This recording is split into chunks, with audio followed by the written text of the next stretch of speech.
All right, let's try this one more time.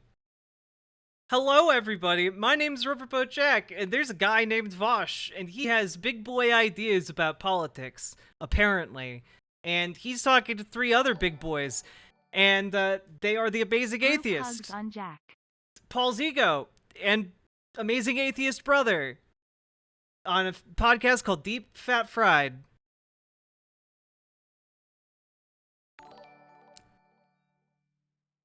You're among friends, Jack. I appreciate all of your support. I am just so fucking angry. I swear the technical snafus on this stream have been at a level I've never seen before in my life on my show. All right, here we go for the second attempt here. Vaush talking about why electoralism is important. Is it? Are you a child if you don't want to vote for Biden? And is the lesser of two evils a good decision-making paradigm? Spoiler alert. Yes, I gave an entire monologue about it that I'm going to use as a standalone segment because we had a technical glitch in the middle of this segment last time we tried it. So now it's its own segment. I'm going to be yelling and pointing at a map. You'll know which one I'm talking about. All right, here we go. If you want the world to get better, you do the work between the elections, and during the election, you make the best choice, and then you get your ass back to work. You, like me, spend a lot of our time whining online. That's our jobs. But the difference between you and me is that I don't think I'm special for my abstemiousness from the process that other people have lived and died and bled for, trying to build a world comfortable enough that we could be dipshits in a computer chair. Based. I love being a dipshit in a computer chair. I try to keep my nose out of drama unless I'm directly implicated in it, and I keep hearing people... And yes, to summarize my monologue that opened this from the other video, the lesser of two evils is a valid decision-making paradigm. In politics, we are doing triage, and we're trying to do... the most amount of good for the most amount of people we can, or the least amount of harm to the least amount of people. Frankly, the way to do that is by voting for the lesser of two evils and then getting your ass back to work on activism. And if your interest is in breaking the two-party duopoly, then that requires a state-by-state fight. There's a whole map you can show about it over on Wikipedia if you just Google ranked choice voting. Go and get ranked choice voting passed in your state. That is the best way to break the two-party duopoly. Yes, there are vested interests in trying to stop that, but guess what? There are vested interests in trying to stop any kind of public action for the greater good. So consider fighting that fight if your interest is actually in breaking the two-party duopoly, instead of stroking your own ego and feeling good about your individual contribution to something you believe in. Because it only matters on when we talk about elections. Your vote only matters if you're making one of two choices. You are not convincing the Democratic Party to do anything if you are withholding your vote. They literally do not pay attention to non-voters. They pay attention to likely Democratic voters. People sort of like foretelling, like the church bell tolls. What's happening here? What's going on? So I've done a lot of introspection over the last couple of days because I've been accused of having a real bad case of the VDS. I think, well, here's the thing. Here's the thing. I think what I actually have is VFDS. I've got Vaush fan base derangement syndrome, which I think is I've got that too. That's a whole different ball of wax. You know what I mean? Because, you and I haven't talked in like 2 years or something. And every show I do, there are still people reminding me that you handed me my ass 2 years ago, Vaush. You grabbed my ass, put it on a silver platter, flipped it around, and handed it right to me. 2 years later. Look, the people in my audience really like Biden. Okay, they're fanboy. It's not even for me. Okay, they're just running around proselytizing. Didn't even give you a reach around, Paul. Up, man. How it goes though. That's how it goes. I think it boils down to the same old song and dance, honestly. To set aside the jokes. I think it's the vote blue no matter who thing. I think it's the kind of making apologies for Biden thing. Catalina Gearbox, thank I you think for it's the $5 dono. that kind of angle, I think, is probably our sharpest disagreement. Well, the real base position is not making apologies for his bad behavior, but then It's arguing you have to vote for true. him anyway, right? That's the real like electoralism pilled. There is no way out. This is what we live with. Attitude to take towards the situation. Yeah, I don't like that either. I don't like the idea of us just eternally settling for a shitty neoconservative and neoliberal clothing. Well, here's the thing. You eternally settle for the less bad option, and you just up that bar every time. You up the bar for the less bad option every time. But you need to be doing that with your activism. Or if you want to break the two-party duopoly and change the arithmetic entirely, fight state by state. Otherwise, this is just wankery. I don't like that. I don't think that gets us anywhere nice. I think it might stave off some of the worst shit for a couple more years, but I think we end up in the same toilet. No? I stand by the logic. Fundamentally, nothing has really changed. If there are only two possible options, you have to go with the better of the two. Obviously, like, rhetorically speaking, I'm not exactly thrilled to be doing anything that even sounds like defending Biden right I don't think it's the lesser evil, it's just harm reduction. Well, you can call it harm reduction or lesser evil, like, either way, it's the same calculation. now because of what he's doing with regards to the genocide in Palestine. Right. So this isn't exactly like a period of time during which I'm going to go out there and proselytize and wave banners around and, you know, shoot t-shirt cannons with Biden's face on it into the crowd. Not the time for that. More probably going to focus on tearing down the GOP, you know, but ultimately, like, isn't it time now? Isn't it time now more than ever to do that though? I mean, Biden's numbers are tanking, right? Yeah, he's pulled up even and is a lot of polls is losing to Trump. He's losing horribly to generic Democrat, which is like one of the saddest things I've ever seen in my lifetime. the polling's not good. I don't think it's as bad as a lot of people think it is, because everyone who is going to vote for Trump thinks positively of him. At least most do. Whereas there are lots of people who don't very much like Biden who still vote. This is an unusual election for the reason that both of these guys are a known quantity, right?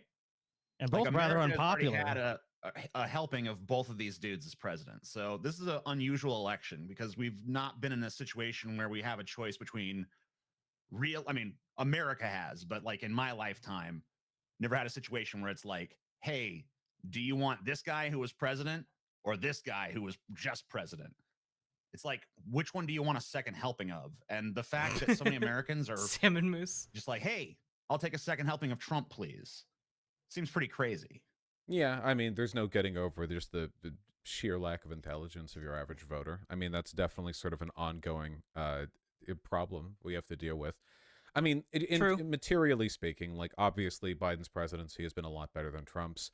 The big stickler in that has been this business with the genocide of the Palestinian people, like the aids and abets, which, I mean, there's no defending that. Obviously, Trump would have done the same thing. Trump has been even more loud in the... Trump is literally, by the way, like, threatening to deport Palestinian students back to like Gaza. Like, he's been going nuts about, like, hell, if you're from anywhere else in the world, if you're a student and you're protesting the U.S. Or protesting in the United States for Palestinian rights, we're gonna deport you anyway. We're gonna look into the status of your loved ones and get rid of them. Okay? Like, Trump is out there talking about how, like, actually, let me just use a different point here. Joe Biden is out making official press conferences about how he is opposed to Israel's current course of action and how he supports a two-state solution at the end of this. And if you think that Donald Trump would be anything less than, like, calling for the death of everyone in Gaza, like, you're insane. You're insane. He literally has an area of the Golan Heights named after him. Like, you are just crazy, dog, if you don't know that there is a difference here, and Biden isn't good on, like, Palestinian rights, but there is a huge difference here.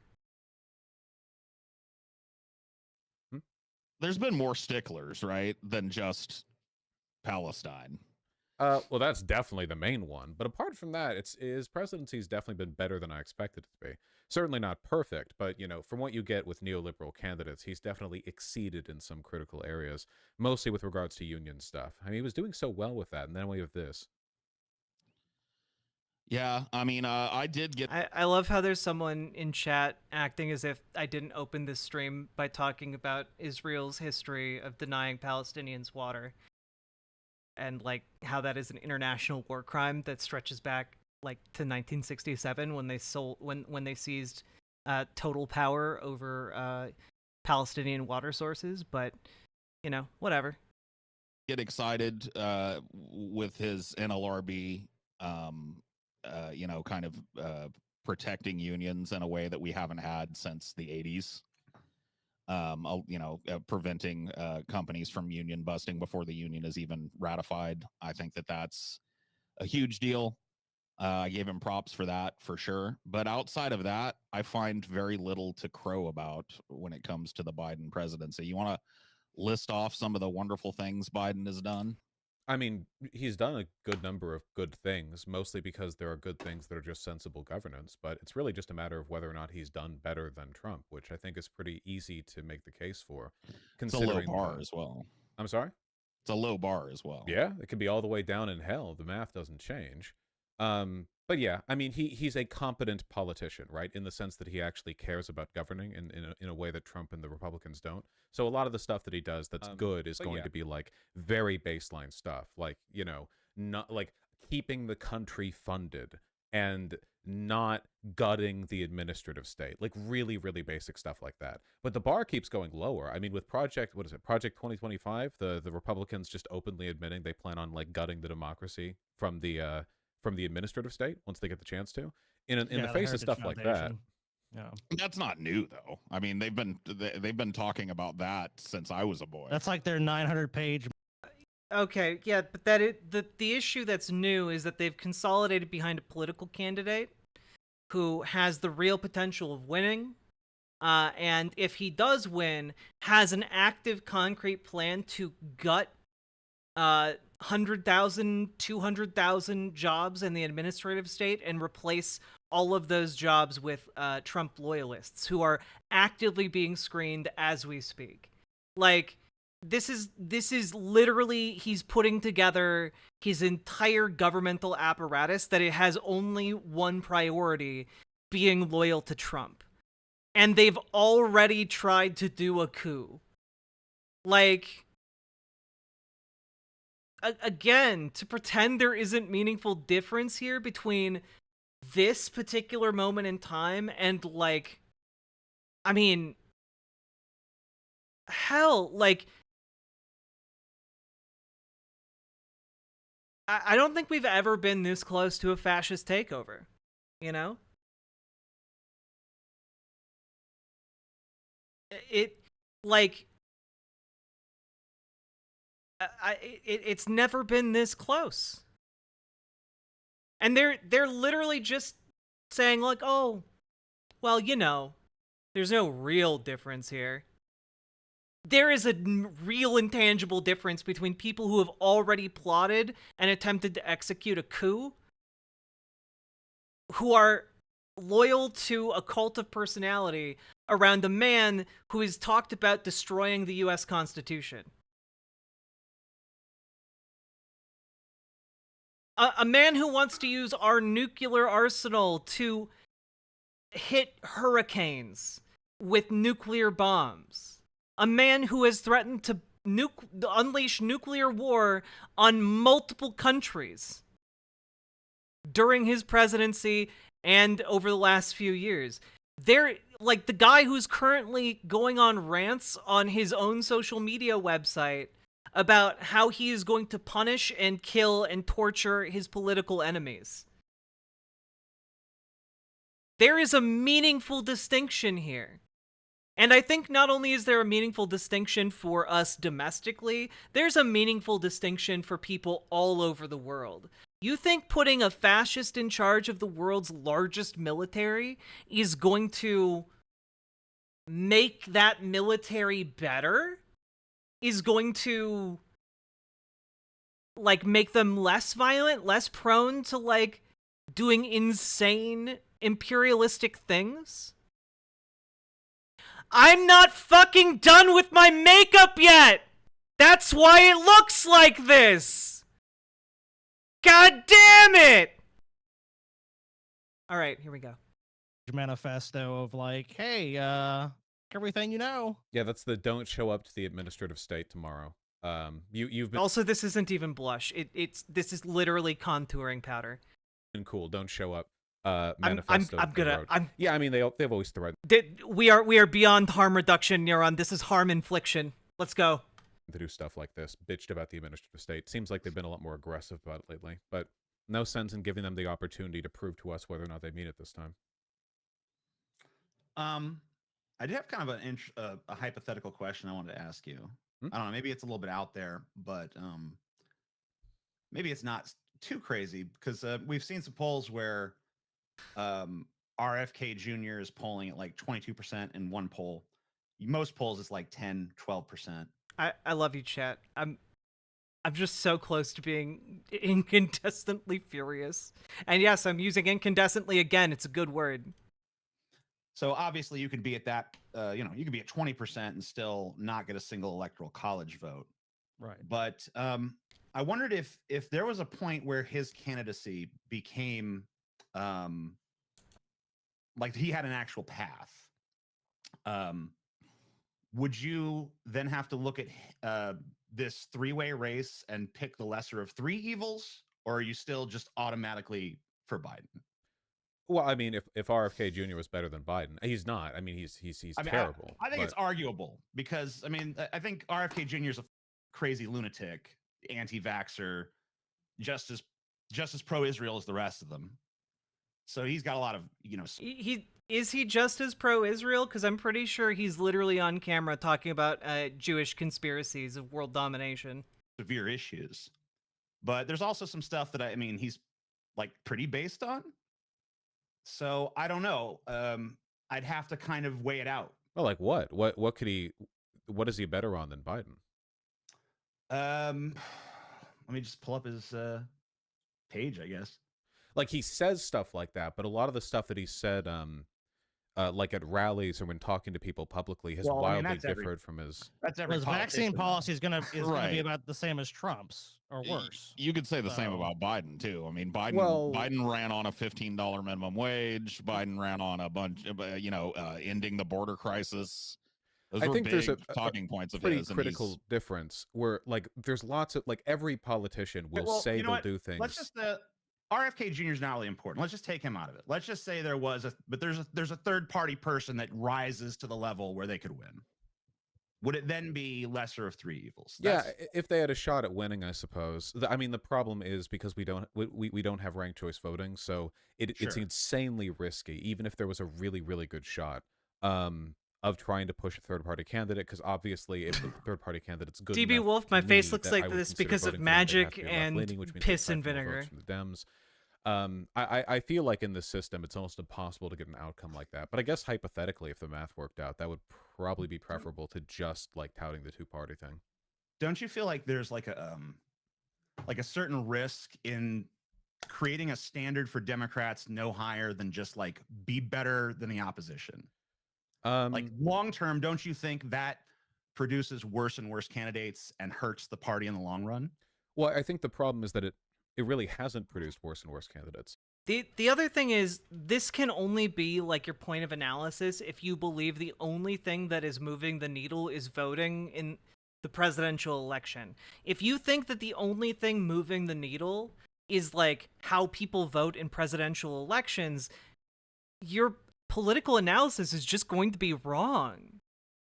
Like, it's all of the stuff in between elections that matters. Like it's the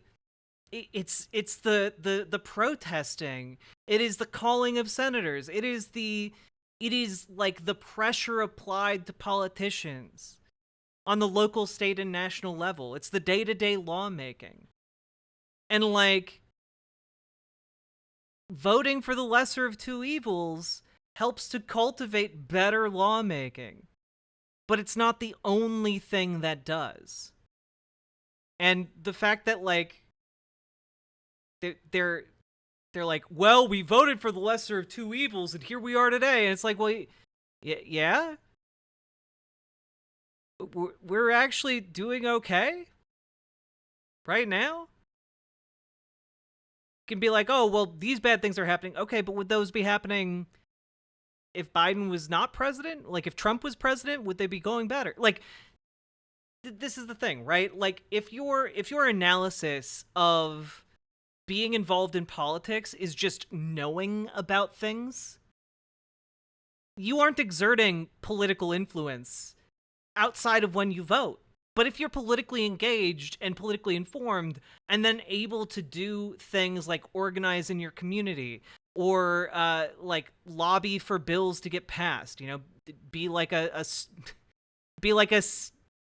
citizen lobbyist, like, these are things that get things done on local, state, and national levels. And it's the whole, you know, if you want to break the two-party duopoly, get it passed on a state level. Like, passing stuff like that on a state level is more than just voting. Because voting is just one of your many tools in political activism.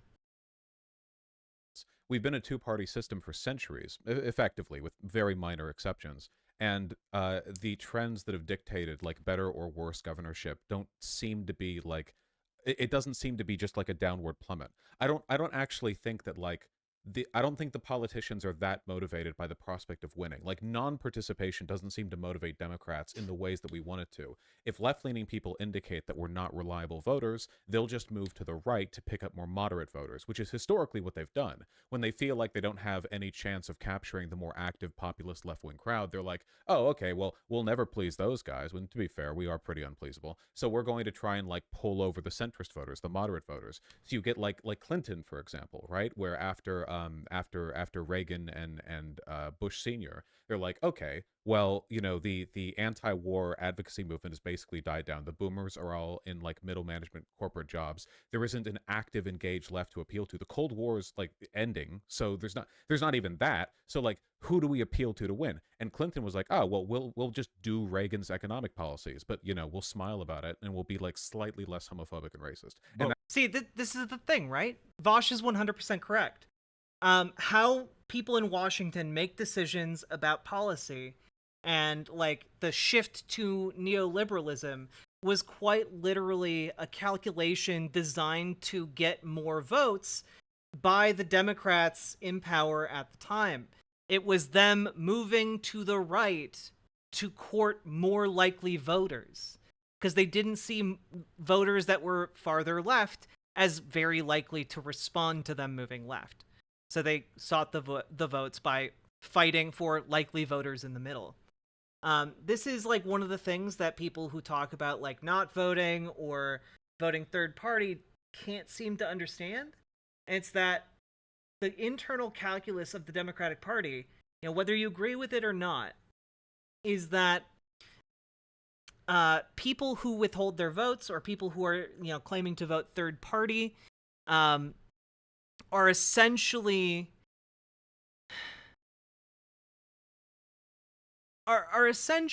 like non-entities. You know, like when the Democrats look at those voters, they just don't, they're like, oh, those people wouldn't vote for me anyway, and they move on to what their like pollsters are showing are likely left-leaning voters. Or if, you know, they're really hurting for voters and they aren't getting them from the left, they go and find them on the right. They go and try to find them on the right with limited success. But like, that's literally like how all of this works. You know, the weakening and kind of destruction of unions fractured the leftist movement and leftist organizing in the United States in the 80s, early 90s. And the response to that was a weakening of political power, a weakening of a far left movement, and essentially that is what then gave rise to the subsequent apathy then gave rise to neoliberalism. But why do they want moderates so badly? Because more moderate voters allow them to keep more corporate donations. You know, it allows them to more easily fund their campaigns if they turn towards the right. But why do they want moderates so badly? I just said that. Here we go. We know there's a ton of like very like there are things where the American people are not lockstep with the American left, but like there's a lot of very populist leftist economic policies that poll well that Bernie Sanders was taking advantage of during his campaigns to tremendous effect. So I think there is ways to bring people in, but it seems to involve, you know, doing more actual stuff for people instead of just being like, hey, here's a little few tokenistic gestures, competent governance, but no real change, TJ, except for very incrementally. In the state you and I have lived in for a long time, Louisiana, but you don't live there anymore. I mean, we normally have basically an open sort of parties thing. So like basically, if you don't get 50%, then we go from a primary, then we go to an actual election. I was actually avoided this year because Jeff Landry, a horrible conservative, won the state easily. He got over 50% of the vote, and wasn't even competitive. Because if you actually looked at the voter turnout in the race, it was 29%. So I mean, the Democratic Party in this state is a joke. They're not even really trying to run anyone credibly. When this is a state they probably actually could be competitive in, and there's a lot of states like that, but they're not competitive. There's like that's a red state, that's a blue state, and it's like almost like neither party even gives a shit or tries. With that Louisiana governor you're talking about, well, the soon-to-be governor. Well, yeah, the governor-elect. He wants to withhold funds for New Orleans water infrastructure. He does until women who seek abortions are prosecuted. Cool, so basically holding the infrastructure of a city hostage. Oh, it's far right. His far right social agenda is enacted against. I watched his victory speech, abortions, and the first thing that's mentioned is God. It's like we're doing this for God, and family and some other stuff comes later. So yeah, that's going to be the agenda. And New Orleans, obviously. I am sorry that everything is being so frustrating. Here's for an enjoyable, calm rest of the stream for you. I hope less than 3. Mistress Lynn, thank you for the incredibly generous 5 tier 1 subs. That is awesome. And thank you so much. And I'm doing better. Putting on makeup is a calming exercise for me. Mostly I was frustrated by the hour-long span of tech troubleshooting followed by having to restart stream because of an intermittent issue that I feel like I can't solve yet. I think I might need to buy a new power supply unit. That might be the issue. And I need to check like the internal wiring of this thing. So we'll see what I can do. I hope I can fix this stuff. Cuz the restarting stream is getting real old. It's a YouTube problem, I thought. No, it's either a stream software problem or it is a hardware problem, and I'm hoping it's not a hardware problem. Hey, Shamanite.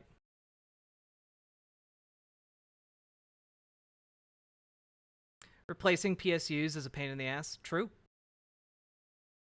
Anyway, here we go.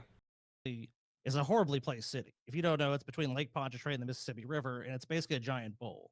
So if those and the sewage and water problems, I mean, they have pumps, they have to pump water out of the city constantly. So withholding that infrastructure is going to make sure more people suffer and more people don't get adequate access to sanitation they need. What if Biden dies? Who becomes the Democratic nominee? Maybe Vaush would know this. Would that just fall instantly to Kamala Harris, or? Yeah, I guess would have to. I mean, I assume they've been talking about that behind the scenes because it's. I mean, it has to be a subject of discussion with his age. Oh yeah, I'm sure they, and there's a bunch of people crossing their fingers that he can make it across the finish line again. Yeah. Yeah, no, it's pretty bad there. Kamala Harris will have an even worse chance against Donald Trump than Biden by a pretty wide margin. And considering how bad things have been for Biden. Paul was saying that he thinks that there's not going to be any debates this debate season. He thinks that neither one of these guys is going to want to do a debate, and so they're both going to just find ways out of it. I don't know if Paul's still there. If you wanted to like, yeah, no, expand on I'm that here.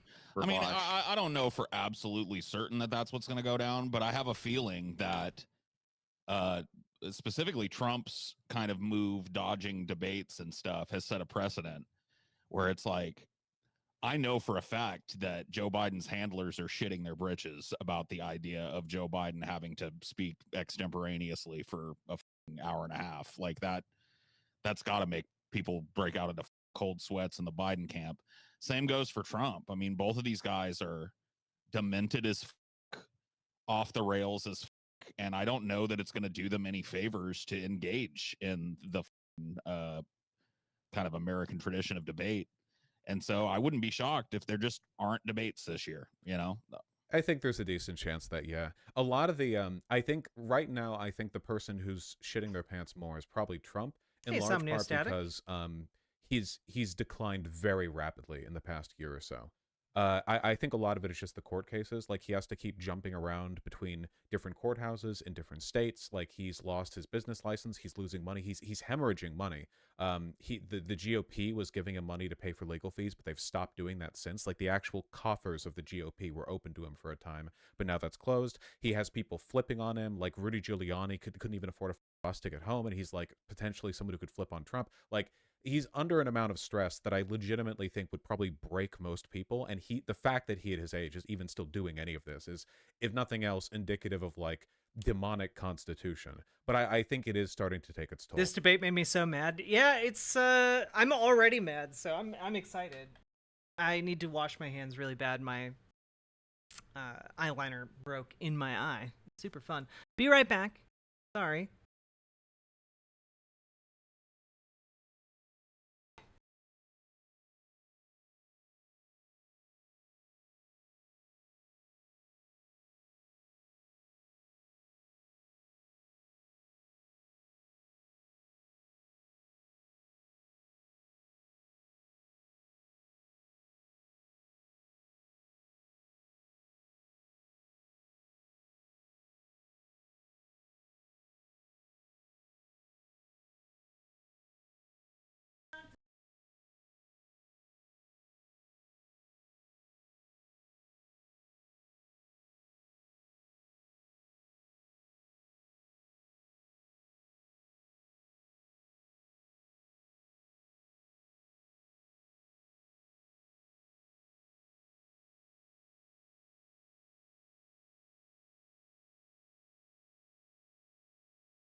I'm back.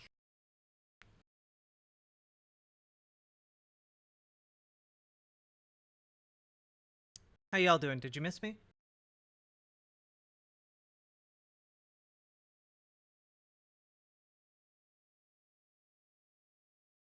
I came back looking so serious. Did I? I only look serious because of the makeup. I don't even know if he's going to make it all the way. My money would be more on Trump dying than Biden, because Biden, if nothing else, the presidency is a stressful job, but is it more stressful than what Trump is doing right now? I actually don't know. What percentage of Americans would think that Trump had been assassinated if he were to die of a heart attack or something like that? I don't know the exact number of people who are going to vote for him. Probably like literally 100% of prospective Trump voters would be like, "Yep, that was the CIA, 100%." And then we would have like Marjorie Taylor Greene pretending to be anti-CIA for a bit, the way she was anti-FBI to cover for Trump. So yeah, I guess that'll be fun. There's not really any easy way through this, right? Like even the best possible outcome still involves half the country adopting new radical conspiracy theories to explain their loss.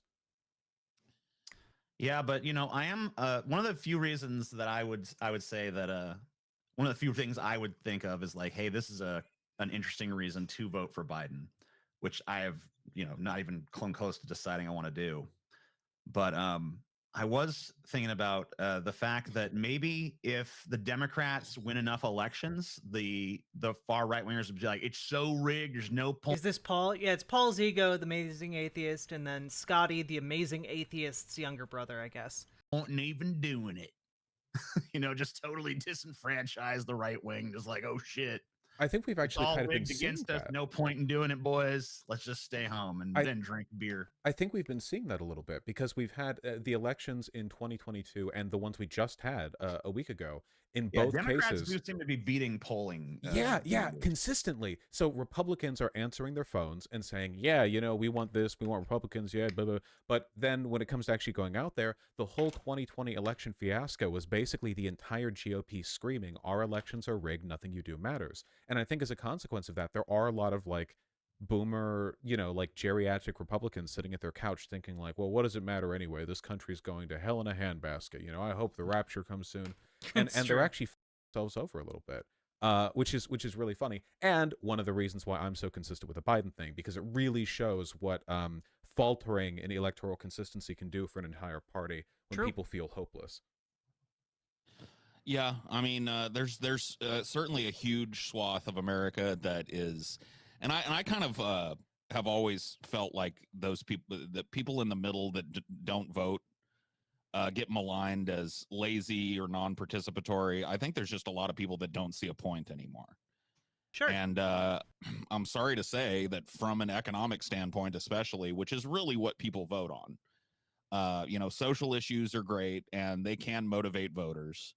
But I think that ultimately people vote their wallets, and Joe Biden has been horrible for American wallets. You know what I mean? He's been horrible economically speaking. No, the economy has been bad, to be sure. I don't think he's done much exceptional in either direction when it comes to economic management. I mean, the Inflation Reduction Act worked, so that was good.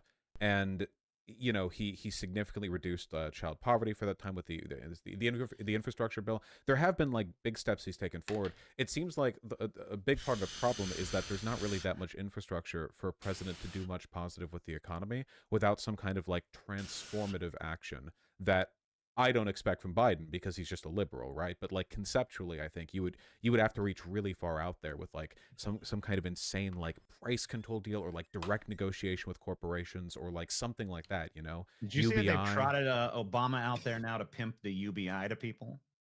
He spoke in favor of UBI? No, I didn't see that. Yeah, Obama, they've been quietly kind of trotting Obama out at these little events and stuff, talking up UBI. Fucking hate automation is bad. You need a UBI. He's basically doing the exact pitch that Andrew Yang was doing a few years ago before he decided he was going to do his stupid forward party into irrelevancy. Yeah, then tank in the mayoral election in New York City. I mean, if you're going to start a third party, like it should probably have, I don't know, backing, like and supporters, like, ideas, and like things you. I am prophetic, and I feel like their yucking about third parties is suddenly going to be completely forgotten in 15 to 20 minutes. 1 hour max. You actually take positions. You see how Cornel West like announced his candidacy, went with the People's Party, which is like the Jimmy Dore grift wagon, then hopped from that to the Green Party, and then hopped from that over to being an independent in like no time at all. Really serious stuff here on the. Unironically, we're at 20 minutes and like 20 seconds. Let's start a clock. a third party. Yeah, I don't know why he's popped thing. around so much. I saw Jill Stein's announcement video. I wasn't super impressed with that. I just put out a video about that. Hey, Dusty So Den, this how you doing? argument of mine gets painted as emotional, and I'll admit there is definitely an emotional component to it. We'll talk about it. But what do you say to the argument that I find it utterly unconscionable to vote for Joe Biden, That isn't really an argument. given what he is?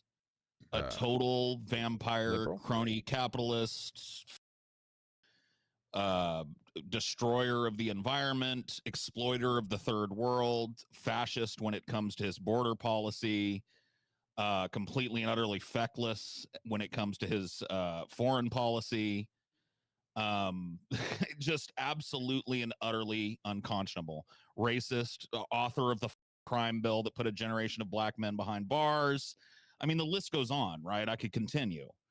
I mean, and this is you know, what I'm being asked as a leftist to mobilize for. And really what I feel like is, and you can correct me if I'm wrong, I feel like people with your position are arguing against, like, let's give up. Let's cede the argument that we're ever going to have something to vote for again, and let's just vote against. And that's not a great motivator for me. I have, as much as I'm painted as a doomer, I have high hopes for the future of humanity. And I think that humanity could do so much better, and that people could be so much better off. And when I'm served up two options, in which there's no chance for that happening, I feel completely and utterly disenfranchised, and I really find it hard to see the point. And morally, I find it hard to reconcile going and doing it.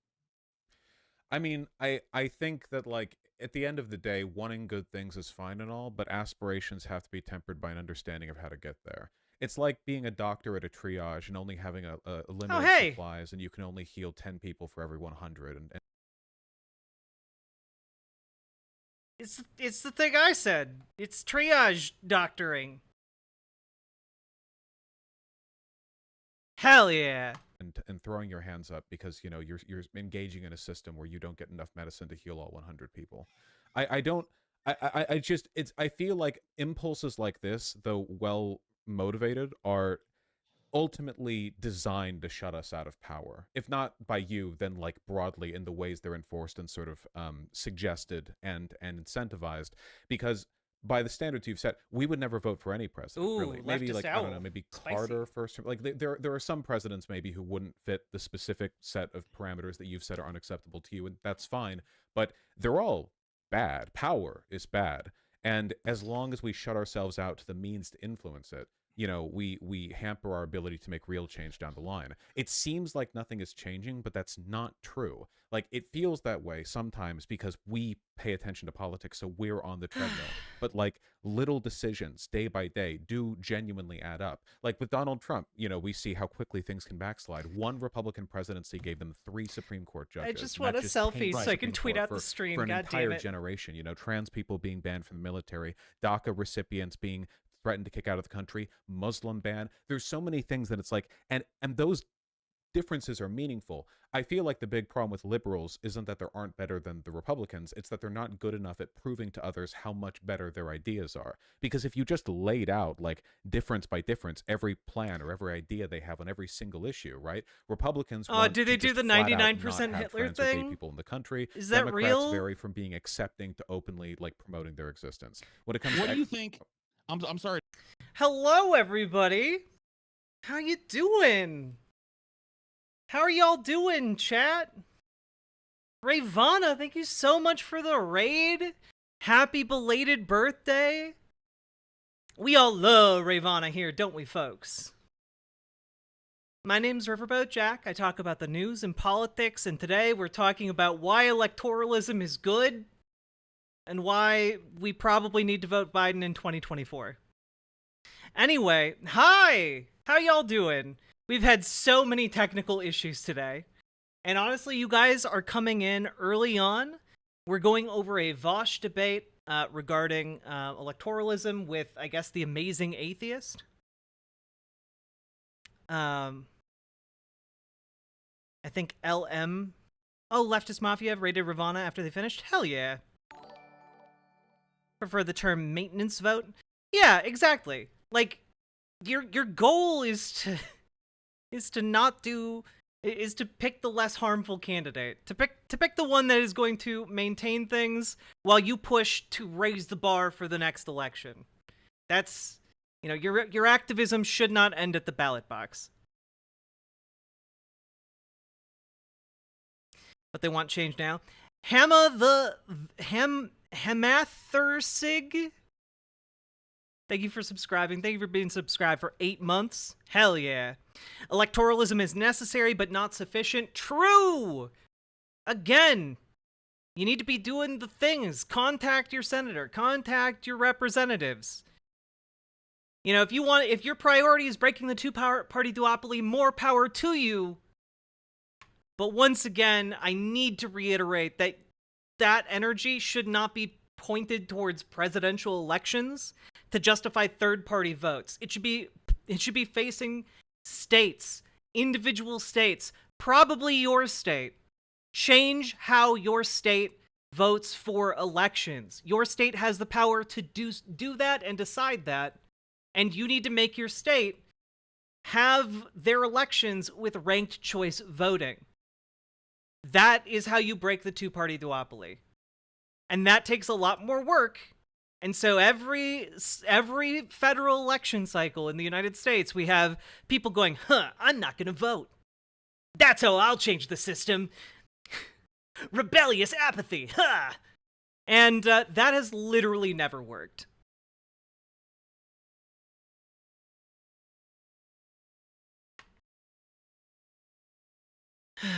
God.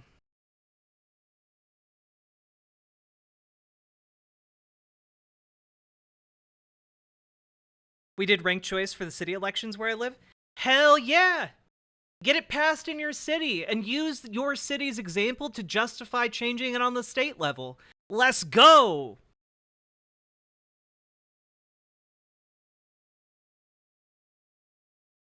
The Heritage Foundation's 2025 project is literally a pathway for a fascist takeover of America, and it's the mainstream plan in the Republican Party if Trump wins.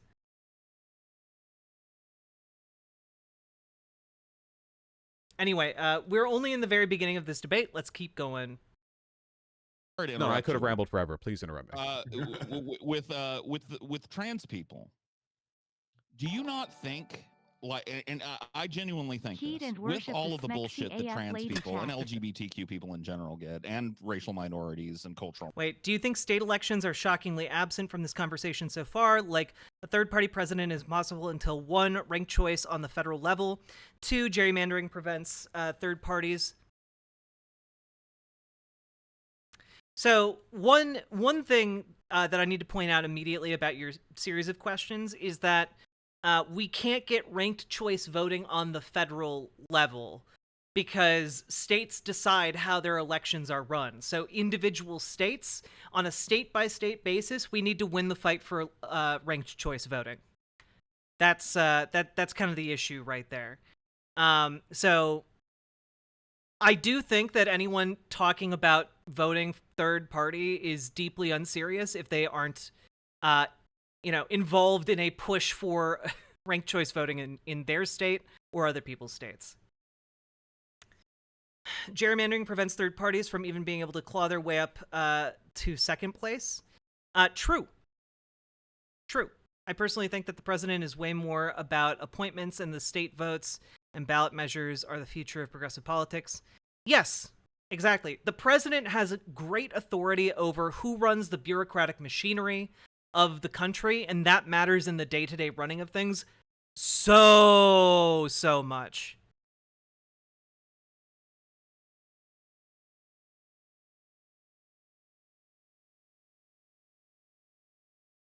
Pledging fealty to Biden a year in advance of the election seems pointless, and openly opposing genocide, Joe, is a legitimate way to pressure him to not actually support a genocide. Yes! Now, granted, here's what I'm going to say about that. 1, openly opposing Genocide Joe is good. Continue doing it with all of the vigor you can muster. because Joe Biden responds to public grassroots pressure.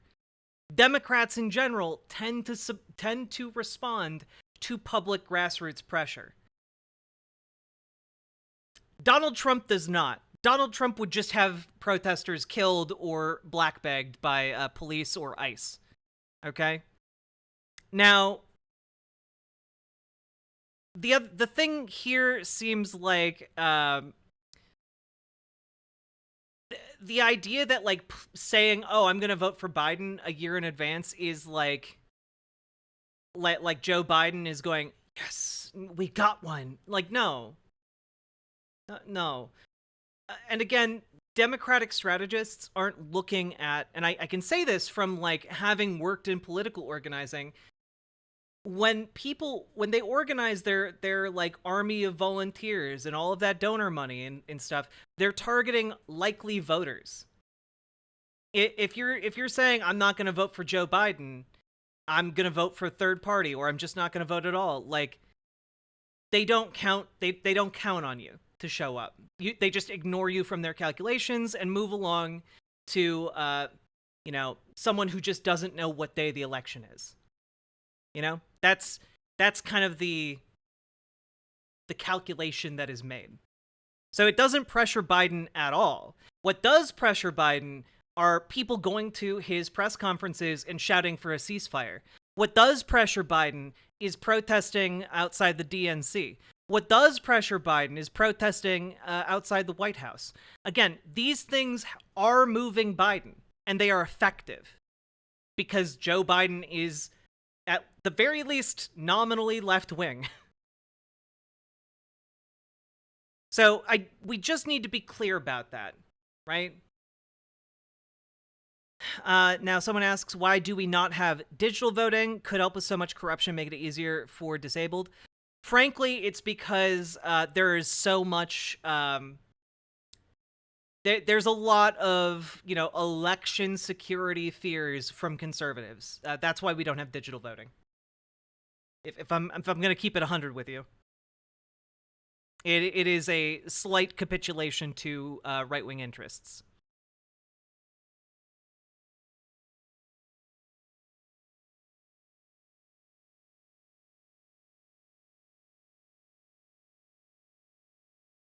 Our cybersecurity is so easily cracked.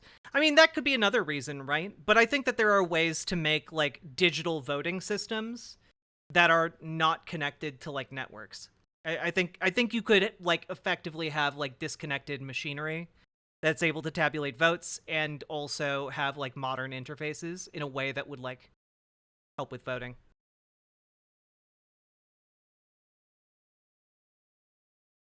Who wouldn't want to see Revote Jack on a mug?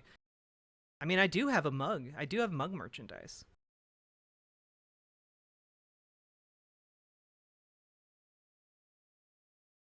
There's no evidence digital voting would be better. Well, the main thing is, like, digital voting can, like, be more accessible.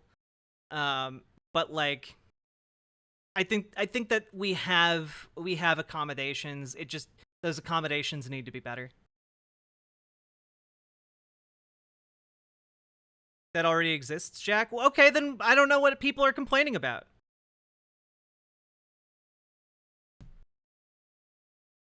That's another state-level battle, I guess. It would decrease lines / wait times. Well, the other thing that would decrease lines and wait times is not allowing Republicans to sabotage voting polling places. That would also help. When main cities only have, like, one polling spot for an election, like, that's Republican fuckery. That's what's making the waiting time long and awful.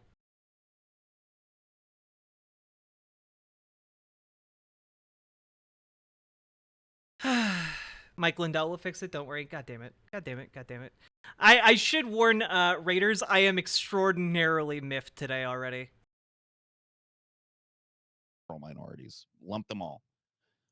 With the amount of shit that they get, I don't think that there's anybody. See, what if we blockchain the voting? And I assume you mean mostly social issues have progressed. So legalizing gay marriage, anti-discrimination policies have flourished and proliferated in my lifetime. We've definitely made progress in that arena, but we've regressed economically. We are worse off economically than we were back in the old racist, homophobic days. And if that's not addressed, aren't you hurting the very self-same people that you're trying to advocate for? But how does letting Trump win help that? It seems like the economic downturn has been a product of a bunch of really complicated factors. It doesn't seem like there's a correlation between... It really isn't all that complicated. I mean, yes, it is. You could sit for days and write 1,000,000-page doctoral theses on what's happened in the last 40 years in the American economy. But really, honestly, it is something that you can put in layman's terms and be really 100% spot on about. But it's not a dichotomy. There's no relationship between the advancement of social rights and the economic downturn. The economic downturn has been happening as a product of decades and decades of austerity and pro-corporate policies and a bunch of complicated globalization stuff that we can't fully control, but only somewhat control. And then on the other side of things, you have like the social benefits. We can get the social benefits. We just have to vote Dem. Like that does it. But as for the economic stuff, it's not like we're trading that away for a bad economy with Biden. The bad economy would have happened if Trump had won in 2020. It could potentially be worse. The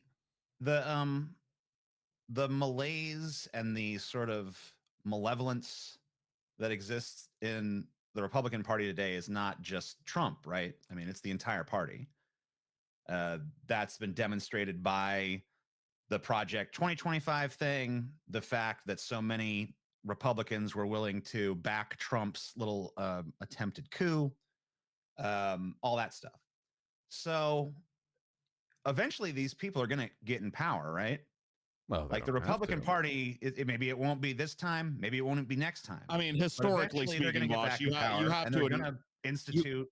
You have to admit policies. You see the don't we want back and forth, right? You have to admit. I feel like we need a stronger Democratic Party to go against. Like, I would think that defeating these people, less important election by election than it is to ultimately Amazing Atheist is still around. Ultimately defeat them. I feel like we need something stronger than the Democratic Party in its current incarnation, and I don't see how we're going to get that if the only standard we have for them is just be better than that. Like, I mean, if you can be 99% Hitler, I don't see how 99% Hitler saves the day. At this point, like, we don't even know if we get another election after the Republicans put forward theirs. Like, they've made it pretty clear that they intend on dismantling the democratic system in a way that was not the case back in 2016 when Donald Trump won. A lot of people initially thought he would just be another bad president, and he was. But it's pretty clear at this point, like, the writing's on the wall. The Republicans just don't want the democracy. Like, they want to bypass it entirely. Well, not in any kind of euphemistic way. They will just flat out deconstruct. They're openly admitting to it at this point. This is not new, though. Well, It is new. They have a drawn-up, actionable plan and 54,000 vetted candidates standing ready to take positions within the administrative state. They have an active plan, as opposed to last time where no one thought Trump would win. They weren't ready. Now they're ready. They have the plan. They've already attempted a coup. It's meaningfully different this time. We've had Republican presidencies before. The specific willful intent to just eradicate the democratic institution. Oh, you mean like when George W. Bush completely and utterly dismantled the right to privacy in this country? So no. So I don't like the false equivalency. Thanks, Wine. There are definitely anti-democratic trends that have persisted throughout the elections we've had in our lifetimes, before our lifetimes. This is different. If you can't see the difference, then you're muddying. You're obscuring detail. George W. Bush, the Patriot Act, what happened in Florida with the butterfly ballots, there are things to criticize. The economy is very, very hard to quantify and like blame on the current president, you know? Because usually it takes a while for economic policy to become evident. Very bad things to criticize, but none of them are, and you're really lacking perspective if you disagree with this, the eradication of our democracy. The difference between America pre and post George Bush was significant, but it was not like us turning into Turkmenistan. Like there is a incredible like threat, a weapon still on the table here. And at this point, considering the fact that they seem fully willing to use it, I mean, they're shouting from the rooftops they want to use it. It's not really a matter of strategy. We just can't let them win. Even if the Democratic Party remains weak, enfeebled, crippled, ineffective, hypocritical, inconsistent. The problem is knowing that that's their ambition. Aren't we just pushing a time bomb a little further out? If it further out is better than it now. Further out, a lot of stuff could happen. The Republican Party. What? Wait. Pushing it out is like pushing out a time bomb, man. That's good. Preventing a bomb from exploding is good, actually. Delaying a bomb's explosion is good. It gives you more time to defuse the bomb. When you delay the bomb's explosion, you can do more to prevent it from exploding. Why? Why are people like this? Jesus Christ. It could collapse in on itself. Right now it's having massive funding issues. It's getting clearer and clearer with the past two elections, the midterms in 2023, that Republicans are doing worse on. What's the point of even saving lives? People just die anyway. Why prolong the inevitable? Why not just die now? Sure, you could die in 67 years, but why not just die now? After all, you're just pushing a time bomb. What the hell is wrong with you?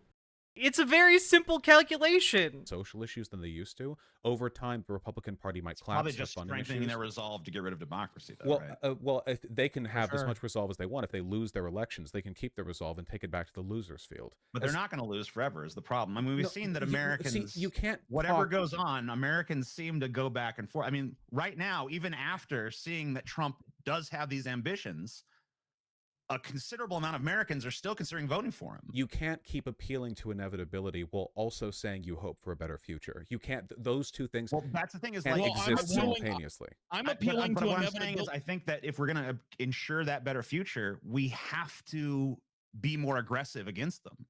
And I'm appealing to like, it can't just be the tepid messaging of Joe Biden that's like, "Hey, Jack, I'm going to restore democracy," and they're talking to me. I'm basically the most milquetoast politician you could conceive of, and I'm not aggressive against these policies, and I'm doing so unimpressively that America actually almost wants saying, like, helping of Donald Trump. I think I get what you're saying. You're saying, like, if we're talking about elections, what if they just say, well, having an election even before they get into power? I think that's what you're saying. Like, so if it's inevitable that they're trying to push the country towards like a fascistic state or something, or totalitarian state or whatever, that if it's too weak to manage to stop it at the polls, I mean, like maybe you can have that. Maybe you have a weak Democratic Party, but that just gets overthrown. So what you're essentially arguing is like,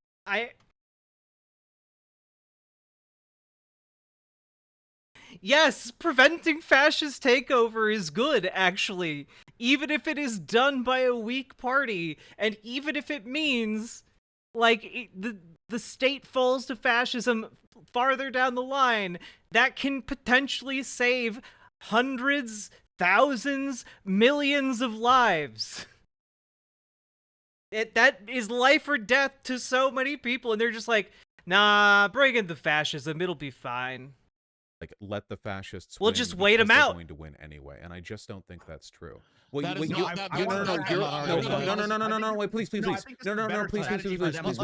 Oh, hey, Dusty Den. Fundamentally, Thanks. your argument is that the Democrat. So, no matter what, your proposition here enables their victory, at least temporarily, because either you're arguing that their victory is inevitable over the weak Democratic Party, or that we don't vote for them, we vote for something else.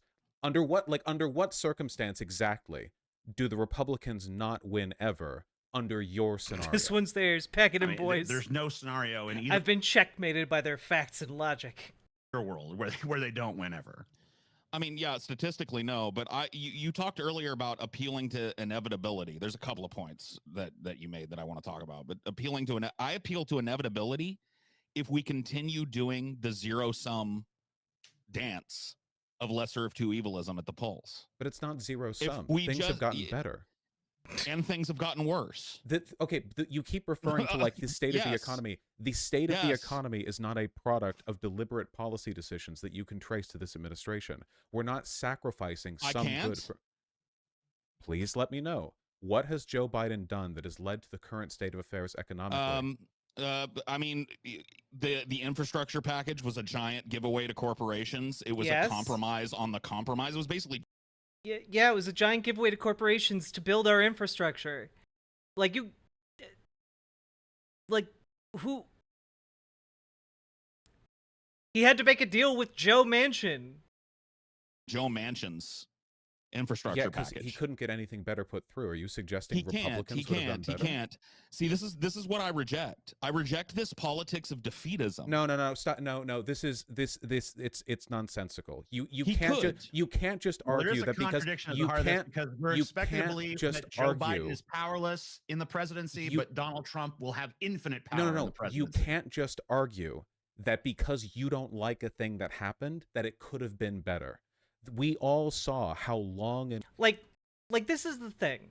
This is the thing a lot of these folks do is they're like, well, you know, I can imagine Joe Biden making a deal with the mob to harass and threaten Joe Manchin into silence. You know, I can imagine that in my head, and clearly that was a valid option for Joe Biden. Joe Biden could have just had the mob intimidate Joe Manchin into voting how Biden wanted. But like, that's not a real way Biden could have solved this problem. You know, like the hypotheticals and imagination work that happen here is just to justify kind of the hindsight is 2020. No, that's not quite right. All of this imaginative legwork is basically being done to kind of like, I don't know, say my ideology is good and therefore it was a viable and good idea at the time to do that. It totally would have worked, bro. Trust me. Like what? Bro, on D-Day, you just had to land in Germany. Trust me, bro. That would have worked. It would have saved years of the war. Why didn't the Allies just do that, man? And it's like, well, because that wasn't a real option. They couldn't just like sail to Germany. That's not a real thing that was possible back then. Could Joe Manchin even win West Virginia? I mean, not anymore. He's retiring. And grueling and painful the process was of getting literally any kind of economic reform put through Manchin, with the Senate majority being what it was. We all saw, if there was some like super like Hadouken special trick that could have been pulled off there to make that better, and I'm not saying it went perfectly, but the idea that it was some kind of like abstemious. How about fucking showing up and being like, "Hey, Manchin, vote our way." Oh, that's so or cool, no, Cat yeah. Girl This production. is like this is a Check very it out. simplistic understanding of how these political processes work. No, it Sometimes isn't. This is No, a historical understanding of how these political. It Do you know- is. Exactly. It's impossible to sail to Germany. You are literally saying that a good thing that happened that had to be squeezed through with the greatest amount of compromise possible, that could have just been done better if only Biden had just threatened Manchin. Yeah, why not? Okay, Yeah. well, how about I was kidding. I was kidding about Joe Biden hiring the mob to threaten Joe Manchin. Oh my god, dude. Are you kidding me? Yeah, bro. Why shouldn't the president have his own private I don't know, like police to just like go knock on people's doors in the middle of the night? Why shouldn't the president have like, I don't know, some kind of secret special police that allows them to go around and threaten their political adversaries? I just don't understand. I think that's how this system should work. about A, because the kind of people who are hardliners for Biden and his progressive dude. policies are not the kind of people who vote for Manchin. B, Manchin is the only Democrat who could win this section of West Virginia. C, Like they don't even realize they're advocating for a fascistic state right now. Like, Paul's ego is so far gone, he's just kind of like, yeah, you know, a secret police force would be based in good if, you know, Biden was using it. What? That's insane, dude. Didn't Joe Manchin hire a bunch of thugs because the coal union was striking? Or am I thinking of someone else? Honestly, that sounds like Joe Manchin. I don't know if Joe Manchin did that, but it sounds like him. Manchin already seems to be on his way out with regards to direct collaboration with the Democratic Party, and B, it would have been optically horrible if Manchin, who would not have been threatened in his electoral viability as a consequence of this, would have just come out and say he was threatened and bullied by the president into accepting his anti-coal big government agenda. I mean, not to mention the fact that, like, Joe Manchin, like, just retired, right? Like, he just announced his retirement. People talk in Washington, D.C. There's so much gossip in D.C. It's crazy, dog. It makes, like, French aristocracy look tame in comparison, okay? Chances are, if Joe Manchin resigned today, or, you know, a couple days ago, or announced his resignation, other people in Washington knew that was happening, and I almost guarantee you that Joe Biden knew it was happening, right? And if they didn't, that means that there is a scandal coming so fast after Joe Manchin. All I have to say is, if Joe Biden knows that Manchin is going to be retiring soon, what other leverage does he have on him? It's not like Joe Manchin, who's going to retire, is going to care about, like, political threats to himself, you know? Like, my goodness.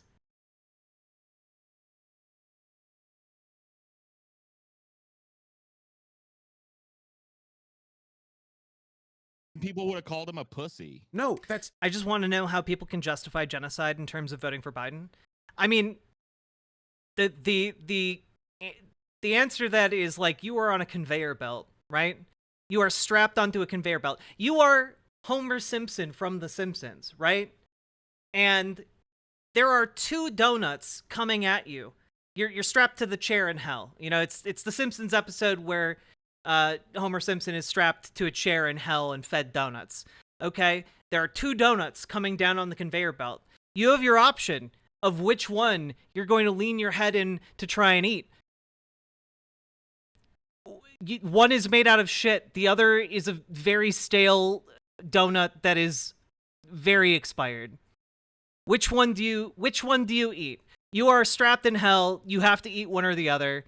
There's really no option other than which one you eat. That is essentially the option you are forced into in a duopoly every federal election cycle. Right? So, like, as far as, like, on Palestinian stuff, like, again, while both are not good, there's definitely a degree to which Trump is a level of not good that is much, much greater. Like, Donald Trump doesn't believe in Palestinian rights. He's threatened to deport anyone who, like, is publicly pro-Palestinian. On top of that, he literally has a section of the Golan Heights named after him after Israel annexed it. Like, you think that guy cares about Palestinian rights? No, he doesn't. He's the guy who agrees with, like, the nuke them people in Likud. Okay? Donald Trump is a guy who, as president of the United States, would suggest dropping a nuke on Gaza to show support for Israeli allies. Like, and if you think, oh, that's crazy, I need to remind you again, Donald Trump has suggested nuking North Korea and trying to blame someone else for it. He's also suggested nuking Iran. He's suggested nuking hurricanes. Dude, absolutely, if he had fascistic control over the United States, would nuke Gaza.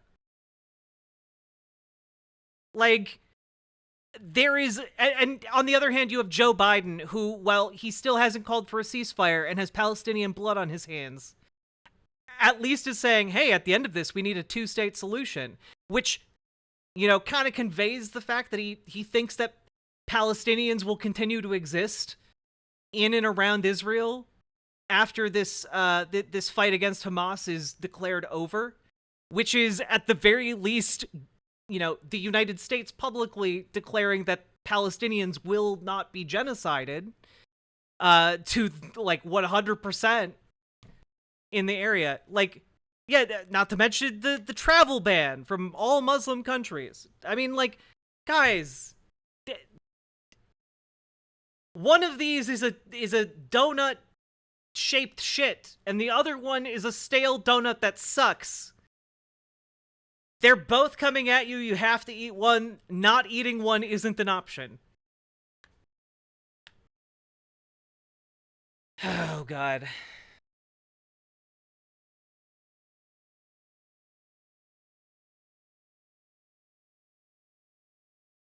It's a veggie donut. Veggie donut or cyanide donut.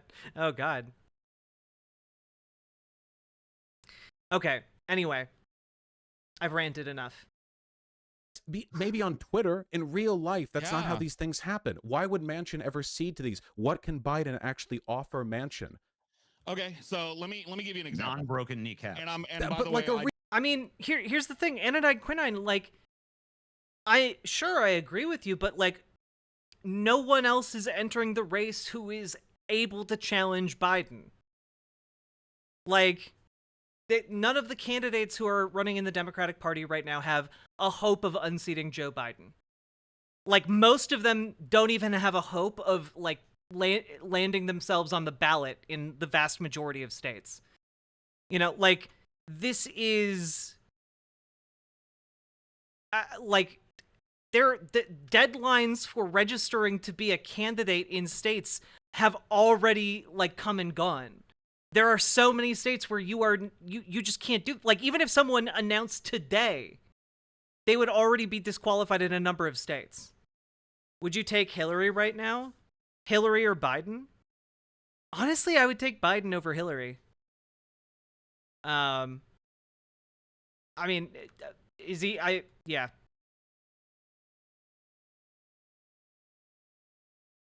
Wait, he just did it unironically?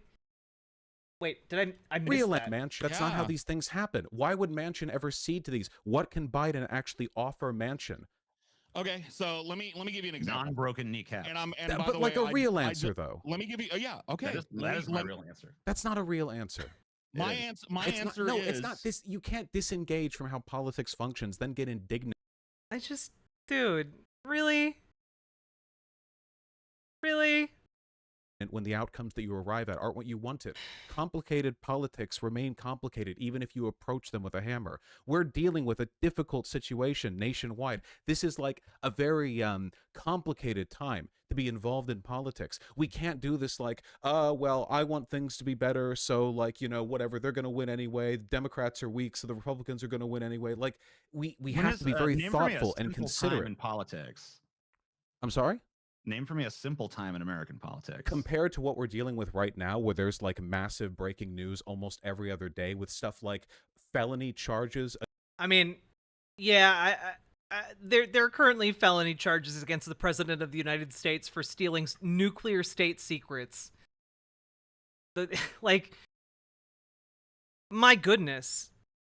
I just...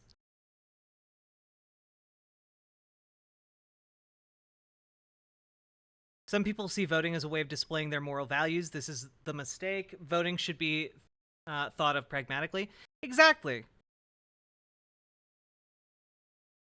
Against the former president, or like an ongoing genocide, or like the fentanyl crisis. There are so many things now that are more escalated than they were that before. does seem actually pretty standard issue. I mean, other than Compared to like the coming up on Clinton charges. presidency or even the Bush presidency, things are moving so quickly these days. We're at a breaking point. We're at the cusp of a decision that this country is going to have to make about whether or not we accept imperfect democracy or fascism. And at the moment, right now, as a consequence of failures within the GOP, people are trending towards us. They're doing worse with every successive election. We can't give up now. Maybe if we draw things out a little further, maybe the Dems stay annoying, but maybe the Republicans realize they can no longer win elections if they can. And by the way, if Democrats continue winning more and more in subsequent elections, right? then that means organizing left-wing support and pressure within the Democratic Party means more and more as time goes on and the Democratic Party solidifies control. Like, by operating within the party machinery, we can co-opt it to farther left ideas and positions. They continue to go down this crazy MAGA fascist road, and they have to dial things back a bit. And maybe the threat level gets toned down, the heat gets turned down, and we have the room to breathe again, to make demands and concessions without the fear that... Yeah, like exactly, Kinma. If Democrats win, that means progressives will have more room to grow. Like, what happened when Biden won last time? Bernie Sanders and, like, the squad got positions on different boards, oversight committees, etc. Like, they gained power, meaningful bureaucratic power. And it's not flashy, it's not interesting, but that's what gets us, like, the current NLRB. You know? That's what gets us, like, the institutional support for this revival of working class power. That's where that comes from. Our democracy could literally be broken in half with one wrong election result. I mean, wouldn't that rely on the Republican Party fundamentally becoming a different party than it is now? It has in the past 20 years. It went from neocon to fascist. If it can go from neocon to fascist, I think we can break them back into being neocons. At the best. I mean, maybe. We can make better Republicans. It's happened, it's happened several times. We can in US expect history. more of the Democrats could once change the Republican completely. Party is pushed back from fascism to neocons again. I mean, it would be a lot. Yeah, yes, this would be good, actually. It would be good to deal with neocons versus fascists. Yes, actually, that would be preferable to what we have right now. Like, good golly. Easier, I think, to do the whole I'm going to threaten to vote for a third party thing. Because I still heard all these arguments when it was still just a neocon party. They're still Yeah, and you know what? If we'd been better about organizing leftist power back then and voting for left-leaning candidates, we might not be trying to move fascists back to neocons. We might have been working on moving, like, conservatives to where, like, middle-of-the-road moderates were. Like, that's where we could be, but, you know, that would require leftists actually doing stuff. Like phone banking, like canvassing, like getting involved in the organizational efforts to get the vote out, to get protests together. This is, like, the organizing is what does that. Like, we need the people power to be able to mobilize. True. You should still vote for the lesser evil, to be sure. I don't think that abstaining there's with no your vote... time when we can actually hold the Democrats to a higher standard. You can't, is the thing. You have dreams of doing this, but you can't. Life is suffering. So I disagree with Vaush here. You can hold the Democratic Party accountable. That is literally your job. That is literally our job. Every second after we cast our vote. Every second after we cast our vote. That's what activism is. That's what, like, actually following up and, like, making sure that our elected officials are doing what we elected them to do. You harass them mercilessly. That getting harassed is part of their job. Getting harassed into doing the right thing, that's a politician's job.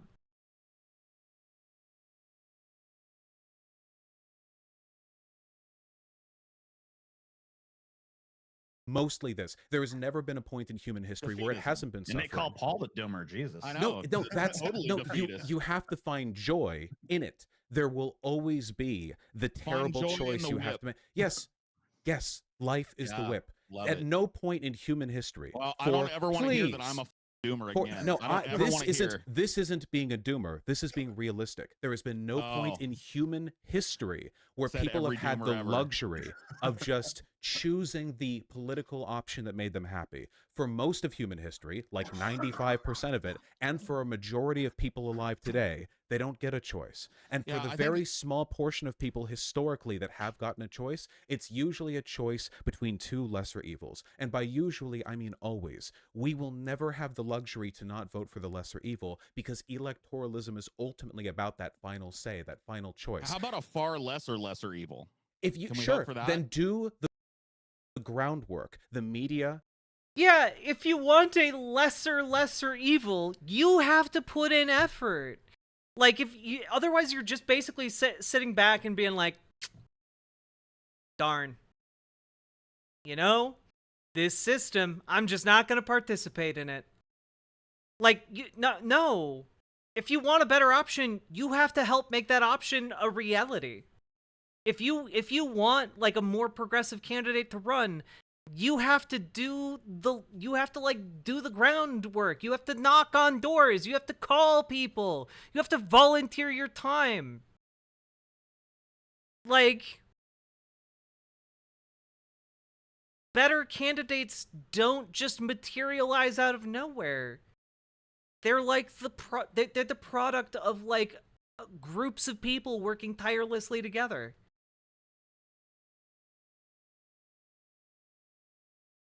So, like,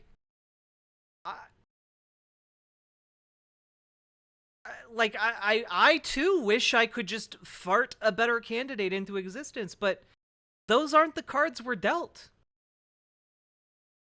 You know, those aren't the cards we're dealt. We have to deal with what we actually have. Work, the advocacy to When are we going to popularize do those that people. and stop? Well, it depends on your I mean, democratic system too, because not everyone has the American Sure, system. Bernie Sanders nearly won in the primaries in both 2016 and 2020 as a consequence of a lot of work for decades to legitimize progressive perspectives politically. Now, and he lost as a direct result of the DNC being not everything propped up and allowed to run roughshod over the will of the voters. Not everything happens perfectly and right when you want it. The difference between Bernie Sanders being a front-runner contender in the primaries and what the Democratic Party was like just 20 years before that is massive. The difference, like, people are like, well, he didn't win. Okay, and we're not all rich. We don't have unicorns. You know, Bernie Sanders. Like, no, that's the thing, right? Like, you deal with the hand you're dealt and you do your best. And you know what? Much like in every other aspect of your life, sometimes your best isn't going to be good enough. Like you do what you can with the time you are given. You know, that's a very wise old man once said that to me through a television screen. And you know what? It's true. You do the best with what you got. And you know, sometimes that means you put in everything you have, all of your time, all of your effort, all of your money, and it doesn't work out. Because none of us are the protagonists of our lives, you know? That, like, you live in a bigger world. None of us is the shonen anime hero. We're just people. And we have to reckon with the reality that, like, for thousands of years, feudalism was the law of the land. And if you were born poor, you died poor. Your family subsisted on crops. And if they tried to do anything other than that, generally speaking, they were killed. Or burned as witches. And then along comes a better system, capitalism, which, like, allowed people for the first time to kind of approach more economic freedom. And then that translated into political freedom. And, like, in the form of democracy. But the issue here is that in order to make all of those changes, and you're like, oh man, capitalism sucks. Yep. But do you know how many untold people had to, like, die under feudalism before like the material conditions and the political will existed to change feudalism into capitalism. Tens of thousands of years. All I'm saying is people live and die in the systems we live in, and none of us are like the hero that can just fix the world on like after going on a quest. You know, we're small little beings. Small, adorable beings. And it's only by making small changes together, hand in hand, that we can collectively make larger systemic changes.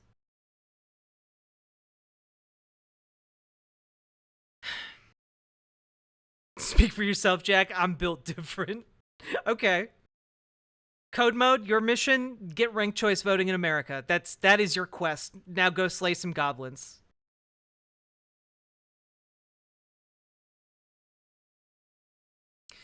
So all I'm trying to say here is like, it is very likely, and this is something I talk about a lot when I talk about socialism, but like I advocate for Medicare for all. I advocate for, you know, housing for all. I advocate for decommodification of the things people need to live and thrive and survive in a modern society. You know, I advocate for a better world where workers own their workplaces. And, you know, even if we get far enough along, if we, you know, smooth out all the edges, you know, dismantling the concept of a state and being able to live in a stateless, classless, moneyless society. These are things that I value, but I acknowledge it's very possible I could die. My entire lifespan could pass, and we not get a single one of those things. And that's something you have to make peace with. We have lofty goals, but like, we have no guarantees that we can meet those goals.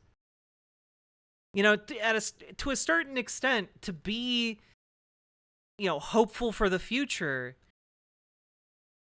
to be like, you know, making these small changes, you have to be almost quixotic. You know, you got to be someone who's willing to tilt at windmills. Because when enough of us tilt at a windmill, we can defeat the windmill. So, yeah. That is what I have to say about that. Sorry, that was kind of a monologue. Sorry if that was a bit too long. It would have been nice if he had won, but the Fuck difference them between the windmills. Clinton years in terms of what was acceptable, what progressive policies could be put forward, what you could say on TV. Oh, STL, I'm sorry. 16 years later with Bernie Sanders, remarkable. But when you talk over that, when you say, well, he didn't win, you're stamping on that legacy. Real progress.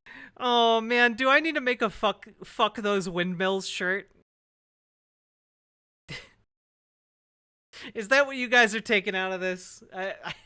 I just need like a windmill and then like God. Progress takes work. Thousands of people, broken bodies, blood, effort, sweat, tears, and a lot of suffering. But eventually, maybe you get it, and the victory is worth all the suffering before, all the work that it takes to end slavery or to legalize gay marriage. And it takes decades and a lot of people's misery. But when you get there, it's worth it. Union workers died to give us the weekend. Maybe we died to give 2050 a better Democrat. But we kind of have to work. Let's talk about workers for a second, because we've silently, in repayment for the blood, sweat, and tears that workers shed on the line, we've kind of silently, fecklessly, with a just insurmountably cringy shrugged off the economic degradation that's happened in this country. All of their hard-won gains in the labor space have been given. Are you kidding me? No, what happened was the capitalist market adapted to the union gains. and sought roundabout methods to take them away, like with the like the app-based industry we have now with like Uber and whatnot. Like this, that's a way of getting around or monetizing time off, that capitalists were forced to give people. Like, what has happened is Republicans were able to gain a foothold, and they were able to allow capitalists enough time to circumvent these protections. Like, that's what's happening in a nutshell. And that doesn't mean that the gains of past workers, past demonstrators, weren't real or meaningful. And also,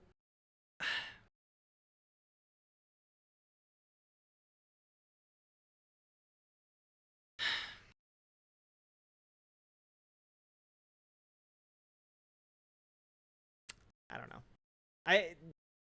There's something about this that is deeply wrong and deeply, deeply sad and discouraging to me. The gig economy. Thank you, Killjoy. That's the term I was trying to think of when I said app-based economy instead. The gig economy was literally anti-union, and we fucking gave them the keys because apps are convenient. Yep. Paul's entirely vibes-based. Or vibes cringe.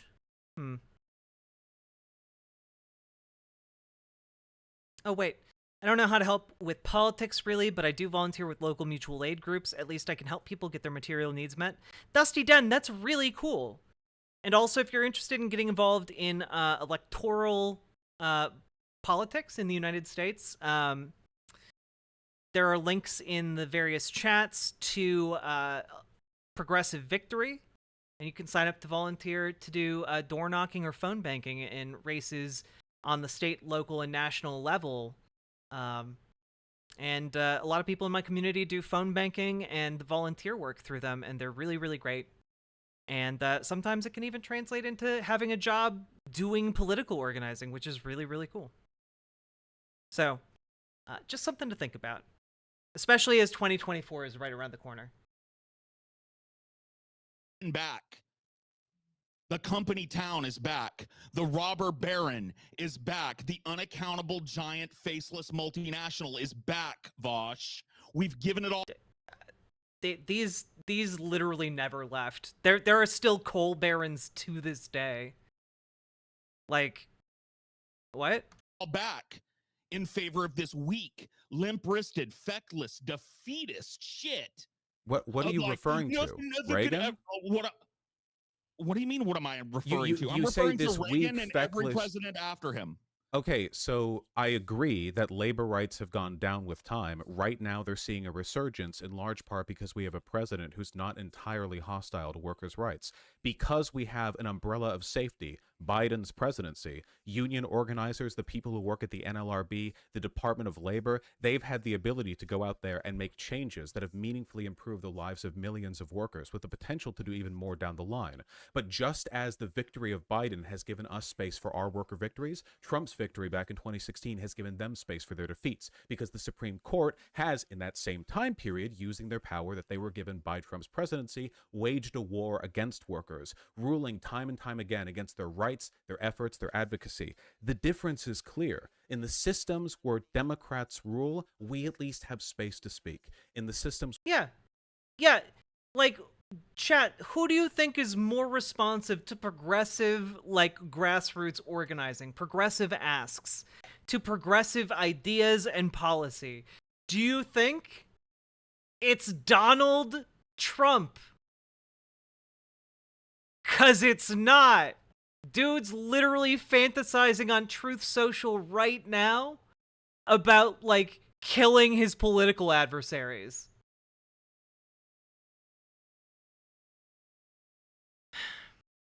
For what it's worth, I really do believe apps like Uber, DoorDash, and unions can exist perfectly well together. The problem is mainly the greed of so many business executives, really, as far as, at least as far as I can see. Yeah, no. That's 100% the case. Like, the issue is rideshare services have never been profitable, and the entire business model revolves around running cab companies and public transit out of business so that they can monopolize an area and jack up their prices. Like, that's the entire like business model of like Uber, and I'm not sure to what extent DoorDash, but a lot of these app based services in the gig economy are kind of predicated around huge investment for the likes of like BlackRock or whatever, and then they just outlast their competitors or lobby local governments to have them replace public transit. Like that's the thing,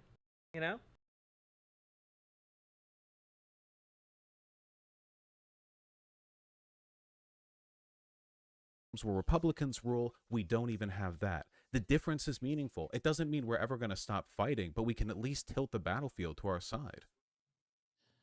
Yeah, I think that we need more than a tilt. But you don't get a tilt. You can't keep rejecting reality in favor of an imaginary, hypothetical, better alternative that doesn't exist.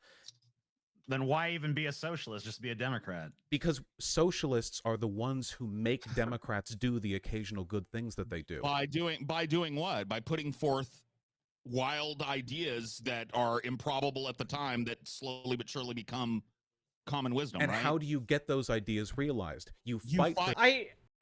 I find it so fascinating that these people, like, the Amazing Atheist was like a Bernie bro, right? And Paul's Ego, I think, was also a Bernie guy. Like, what did they think Bernie Sanders was doing in office for decades? Right? Like, what did they think he was doing? He was doing what Vaush just talked about. They're literally complaining about people working in the system to, like, make things better over long periods of time. The thing they like Bernie Sanders for doing. Yeah, honestly, Bernie Sanders losing broke so many people on the left. Like the Chapo boys, I guess like Amazing Atheist and Paul's Ego.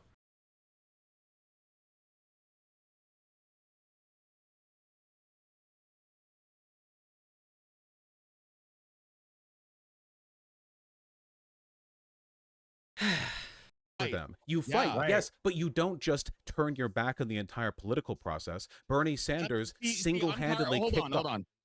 Yeah, but I'm tired of you saying that is my position. I don't know who you're arguing against, but my position is not to say fuck it to the political process. My position is to say fuck it to the duopoly. That's the political process. Right. In your mind, that's all the politicking that can be done. No, I'm arguing the opposite. You're the one who's saying this is the venue through which you have to make your change. I'm the one who's saying your vote every 4 years should be simple and thoughtless. The actual work is in the advocacy you do between those elections. That's where I think change happens. That's where it does happen. You're the one who's arguing that you have to make this big grandstanding ideological defiance of the two-party duopoly at the polls. And Good night, I don't KBS. think, I mean, you can. I don't think anything good comes from it. In fact, I think it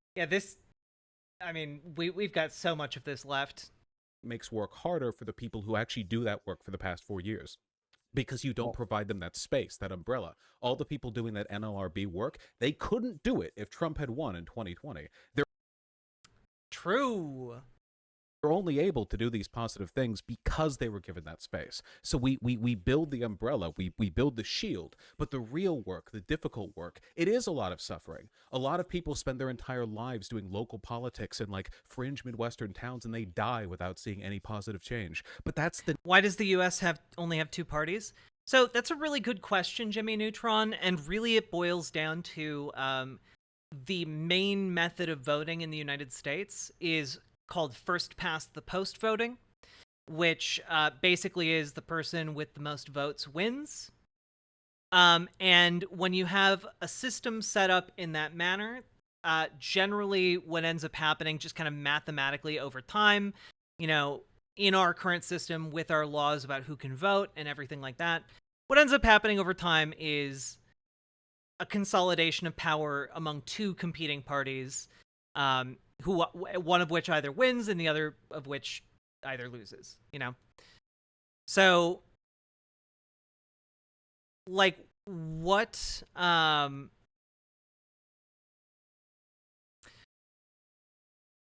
trying to get at here is that if we have ranked choice voting, you get to rank your choices, hence the name, for different political candidates, which means you can vote. Your vote can effectively go to an descending order of who you prefer, starting with most, second most, etc., all the way down. And that is a system where when you calculate the votes, it allows for just more parties to exist.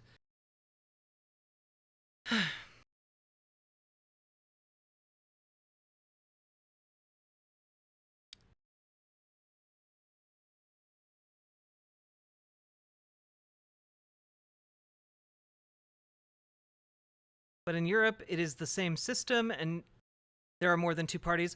No, Europeans generally have a very different voting system.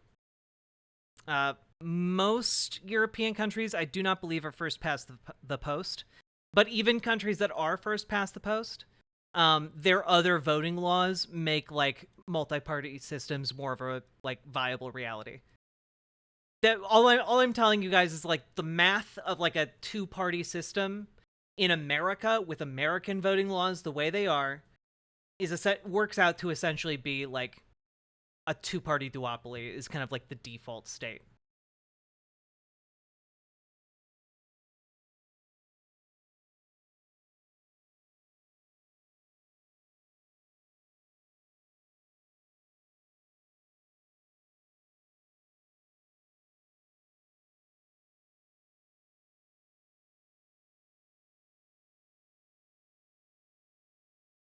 It's more of a percentage thing. Uh-huh.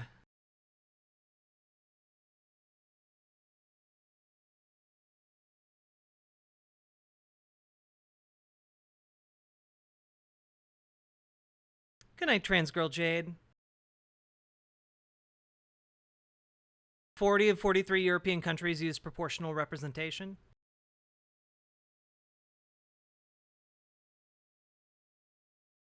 Yeah, default duopoly is so infuriating. It is. It really, really is. All I'm trying to convey to you guys is that I don't want to go into the specifics of it right now because we have so much left of this debate to go through. The US just mathematically defaults to a two-party duopoly. In order to break that, you need a different voting system, and the one that would most effectively break our two-party duopoly is a ranked choice system. So that's all I'm trying to convey to you guys, and for some reason it seemed to get a lot more complicated than that. I do not care to have a long, lengthy discussion about European voting systems, because we're talking about so many goddamn countries over there. So we're not going to do that right now. But I think you guys understand what I'm trying to say. The nature of politics. That's just living, right? I mean, that's always how it has been. If anything, it's better now than it used to be, because it used to be that the people who dared to speak up against the current regime were just offhandedly killed. At least now people get to live through their ineffectiveness, and sometimes we actually do get positive outcomes. I think there's a lot of value to fight for here. I'm not doomer about it. I just think that in the specific venue of like the electoral system and the leader you choose at the end of the process, there's not that much wiggle room. In this case, there's none, because of the whole fascism bit. Yeah, I think that we need to immediately divest ourselves from the two-party system and immediately come up with a better way of doing things. A third party is only ineffectual because largely because the people whose votes would help it believe that, there's no point in doing it, so whatever. And that kind of seems like what you're preaching here. You're the one making that argument for voting for Biden. let's not waste any of our time Good trying night, to create Cat a Girl new Productions. workers' party in this country because it's just pointless anyway. Or Democrats just gonna trying, win. or just even just trying to push the Democratic Party left from where it is. Well, Or that's not even necessarily. What is this fantasy world they live in? I'm sorry, what is this?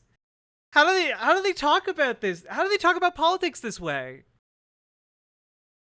Necessarily left, but just like, hey, these things you guys promise, why don't you actually try to do them? That's happening. And why don't you?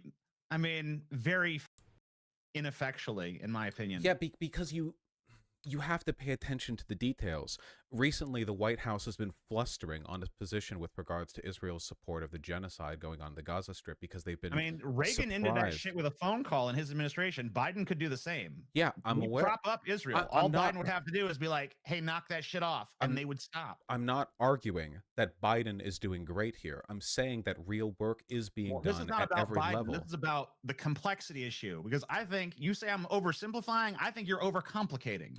What? Because I think that a tire iron can do the job sometimes. No. What? Yeah, this isn't politics. This is sci-fi world building. Yeah, we got our Gordon Freeman here. Paul is ignoring that the pass the post system is designed to leverage third party as a fundraising opportunity. Basically, if you lose votes for third party, you have an out for bad policy or bad campaigns. It's literally designed to use third-party voters as a scapegoat. Who is the tire iron in this analogy? Oh god, dude.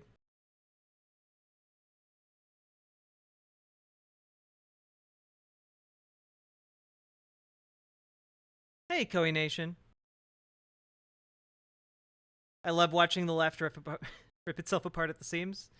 It should be fun in 2024.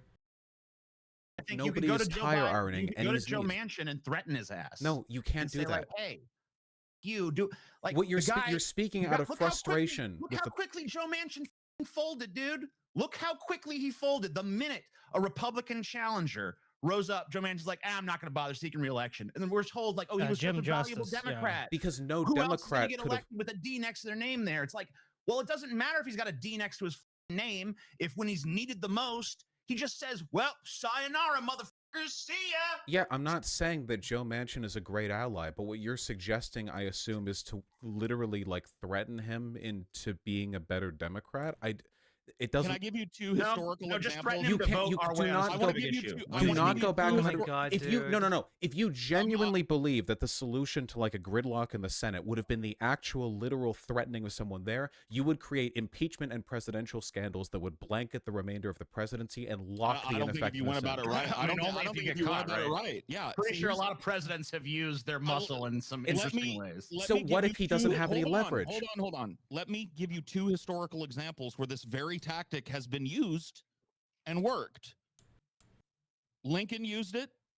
He had a whole bunch of operatives who were paying off people left and right, threatening people with investigation, promising promotions within his administration, and he managed to get slavery abolished. What do you think? Okay, well, there was a civil war there as well. What do you think he could have offered Manchin? Okay, so let me give you the second example because that's kind of the answer. LBJ. Now, I don't want anybody saying that I'm making excuses for the Johnson administration. He was a piece of shit. He's got the blood of Southeast Asia up to his elbows on his hands. You can't rehabilitate his image. But one thing you can say about LBJ was he knew how to strong arm a motherfucker. He got on the phone with the FBI and said, hey, I want you to look into, and I want you to just imagine a world where Joe Biden did this. Hey, I want you to look into Joe Manchin's business. I mean, Vaush was literally, what leverage did Biden have? The response that these guys have is just, well, Biden should have, like, caning of Sumter Day, just beat Joe Manchin with a stick until he's unconscious and unfit for office. Like, that's their solution here. You don't think he means physically threatening Manchin, more like threatening to remove policies he supports from bills, stripping of committee assignments, or funding a primary challenge to him? Yeah, but that's... If you know if Joe Manchin is going to retire, which people in the know in Washington had every reason and ability to know, like...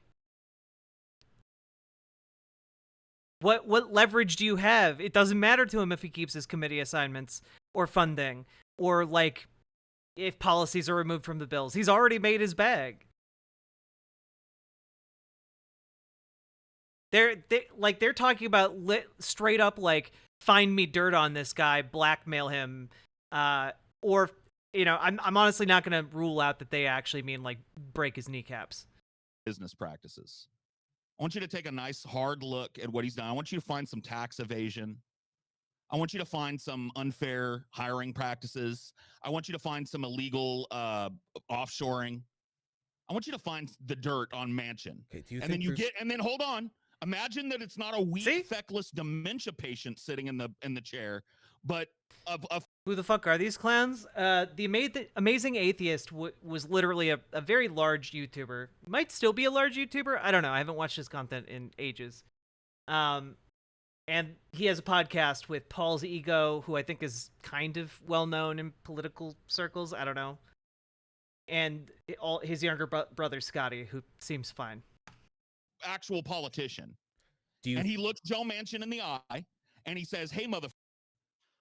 I'm about to bring you up on 5 federal tax charges. Guess how you're gonna vote? What is Joe Manchin gonna do? Is he gonna run to the media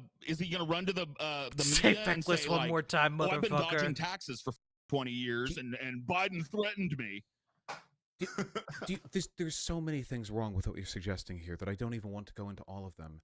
I'm not arguing against the strong-arming of people when necessary, but first of all, what you're describing, if found out, and it would be found out because it's pretty difficult to keep secrets these days, would be one of the largest presidential scandals in history. It would also give the Republicans legitimate ammunition to attack Biden, not only on impeachment grounds, but also on the idea that he doesn't actually believe in the diversity of thought within his own party because he's willing to go after people who are supposedly moderate like Joe Manchin. This would potentially... Didn't Trump's administration kind of demonstrate that you can get away with a lot if you're just brazen and ballsy about it? Yes, but the difference is the kinds of people who vote for Trump are Trump voters, and the kinds of people who vote for Biden aren't Trump voters. You can get away with fascist shit when you're a president that does stuff like that. No, you can get away with doing fascist shit when you're a fascist with voters who will vote for you for being a fascist. When you're a milquetoast liberal moderate like Joe Biden, your room of permissible... I'm saying I don't want that. that's tough. So you fight got for that. 50 more years, and maybe we die having seen something better. No, thanks. I'd rather have it sooner than 50. Right. That's because you're impetuous, God, like a child. You don't understand how. Yes. Listen. Everything good, the air you breathe and the water you drink, everything, the regulations that allow us to drink clean water, unleaded gasoline, none of this happens as quickly as anyone wants it to. People have died seeing their dreams gone unachieved and then had other people of the next generation take up the cause and also fail and then continue from that point. The very first abolitionists were in the 1600s. There were people who died in the Revolutionary War on the assumption the slaves would be freed after the British were kicked out. And I'm sure here's the thing. I'm sure a lot of those abolitionists were impetuous assholes that wanted slavery done now. You're arguing that your argument would be for them to give up. Shoot for the moon to even just like get a 10-pointer, you know? Your argument is that they should have divested themselves from the political process. Like they fought legislatively for the abolition of slavery for decades and decades without success. Through your argument, it would be like, oh, I've been at this for, I don't know, 10 years and it hasn't worked out. I should just give up. But it was only because I'm not saying give up at all. I'm saying push as hard as you possibly can. It's the exact opposite of give up. I think your position is more akin to give up. You are literally letting the way they are. The fascist win, even though his victory will make it more difficult for the actual advocates to do what they need to do to make the world a better place. How am I letting the fascist win? If you don't vote for Biden, that's one less vote for Biden. I live in California. I could vote for Mickey Mouse. It doesn't matter. Yeah, and I live in a deep red unless you're state where my vote also really unless doesn't you're matter. in in about the grand unless scheme you're of in things. about 8 states and certain districts within those states are quote unquote fragile, flawed democracy, your vote doesn't.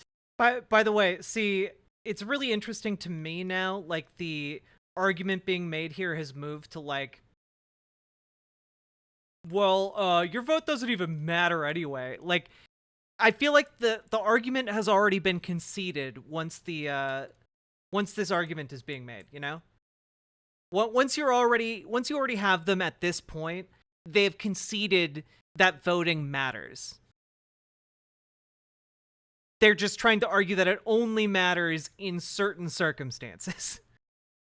Florida Anyway. used to be a swing state, and people giving up because they're already majority in the state is how you lose solid blue states. And we'll never get how can you complain about the Democrats being bad in Louisiana when you're saying, oh, it doesn't matter if I vote for Dems here, I'm in a far red state. That's what they think. They think, oh, I'll give up on it because they're far right. You're saying, Well, who cares I'm not in because it's far Louisiana right. anymore. Well, yeah, that's Oh, not well, him. okay. I'm still in a red state. And I did vote, by the way. Okay. So just so you know. So yeah, so the logic is the same. This isn't about like we're talking about one day of work, not even work. Every 4 years, you show up. It doesn't matter whether or not you think it does anything. It's a very simple civic process. Let me just. I want to just clarify this really quick. I have every intention to vote in the election. I just don't know if I'm going to vote for Biden. Who would you vote for if not Biden? I don't know. I'm undecided. Well, it's kidding? either Trump or throwing the vote away. So I guess between those I two guess options, I might choose to quote unquote throw my vote away then. which is like not voting, as far as I'm concerned. Oh my god. Third party dude. votes are not voting, as far as I'm Your concerned. voting isn't voting, TJ. No true Cool. voting. Yeah, that dude. I mean, it's a two-party system. I didn't make it that way. It is that way. We have to acknowledge you kind that. of It's that are way because of the perpetuating that though. Yeah, it's that way because of the complicity of people like you. No, it And is that way for- because for mathematically, generations, yeah. the system we have incentivizes that There's outcome. actually other countries that don't use first past the post that still have robust third and fourth parties. And fifth and sixth. You and mean they seventh do and use eighth. first past Yeah, the post? coalition. You're talking about coalition. Yeah, there are different rules for voting in different countries that procure different outcomes when it comes to what you actually have to deal with. Mind you, the absence of a two-party system has not made things any less f***ed in England. Like, I agree with that. yeah, it's like so there. Sure. The problems that we're facing It's like the SNL sketch. Don't vote. Your vote doesn't count. Paid for by Bob Dole. Jack Kemp, 1996 campaign. Yeah, exactly. here, like I mean, the they are a little two-party less fucking duopoly. than England, right? They've got a national No, health. they're pretty plan. fucked right now. They're pretty screwed Yeah, up. I mean, not if they They're get trying cancer. they're trying to privatize healthcare. If I get a cancer diagnosis, I'd rather be f***ed over but there than f***ed over here. Sure. That's in the process of being rolled back. in Hey. the process, but isn't Chat, you told me that England did not have first past the post, and yet I'm looking at this map of places with first past the post. And I can't help but notice there's something that looks a little familiar on there.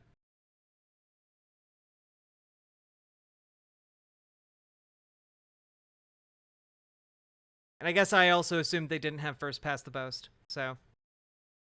Oops. That's my bad too. let's They not have some lie good about our stuff level that's like here. a holdover from a bygone era. Like the current political climate of the UK is horrible. Incidentally, the reason the NHS is getting privatized is because people let the Tories win too many times. So as a consequence, even though Yeah, they've won a lot of elections over there. yeah, even though the Labour Party is not the glorious socialist vanguard party that might have once been 120 years ago, there's still a meaningful difference between allowing conservatives to tear apart your systems and allowing liberals to preside over them competently. See, I mean, but the problem is that if conservatives are running better campaigns and getting more people to vote for them, then that's how it is. Like, why is the onus always on like the non-voter or the third party voter to fix the problems for the Democratic, like bail us out What? again, bail us out again. It's like, do something for me then. Do They do. anything for me and I will. If Joe Biden I mean, in this case, we're talking about how their existence as a party will preclude the ability for fascism to rise in America. That I would count that as doing something. did one thing that I actually was impressed by, And LRB rulings, was that I'd not? vote for him. The NLRB rulings, was that not the Inflation I Reduction got him a Act? little bit of the way there. The Inflation We Reduction gave Act? him props. We were on our show saying, yeah, good job. Him going You know, to this the is like- UAW. That's why my chances of voting for Biden currently sit at 2%. Okay. Because of that. So the reason they need money is because you need, so either they take money from citizens or they take money from corporate donors. I mean, you can decide which one you think is less concerning with regards to where the money's If coming from. voting The doesn't Dems. matter, then why is the Upholding Republican Party always withholding trying to suppress civilian your vote? donations and having them Curious. Really makes you think. Kyrie, thank you for the 2 gifted tier 1 subs! And we do need to update the counter.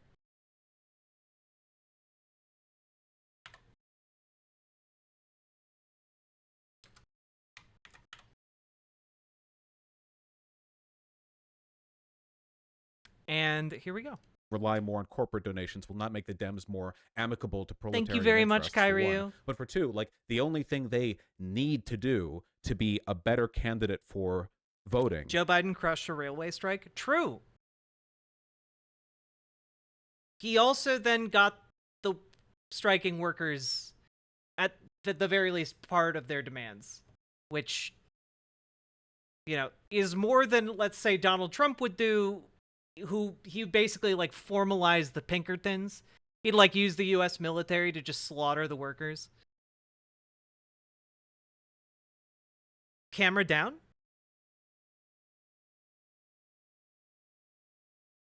Oh, you want to see the rest of my outfit? I can't show you the rest of my outfit. It's too scandalous.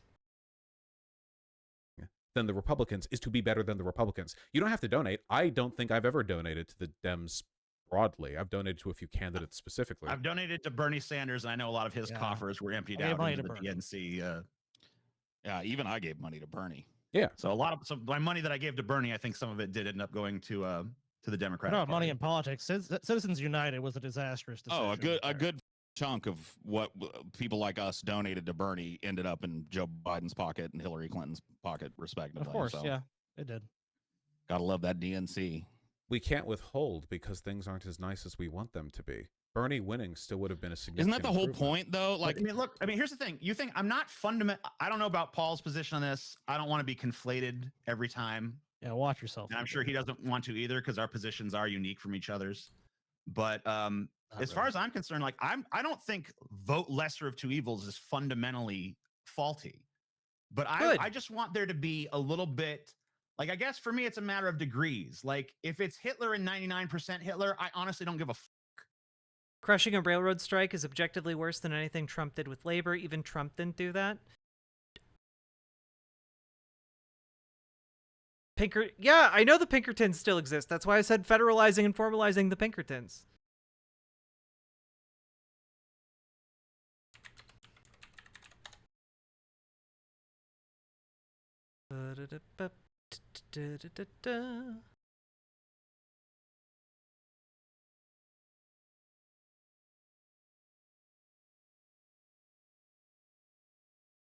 Yeah, look, I don't know. I think Donald Trump did far worse things for labor, like appointing some of the most anti-labor Supreme Court judges in history. I think that Trump hurt labor in a number of other ways that, frankly, I think is potentially worse than Joe Biden. Donald Trump wouldn't have given those railroad workers shit. And Donald Trump, frankly, would probably advocate for secret police to kidnap them. Okay? Like, no joke. He had Border Patrol black-begging BLM protesters. Like, let's not... Crushing the strike is literally fascist. No? No, it's not, actually. It's anti-labor. It's not fascist.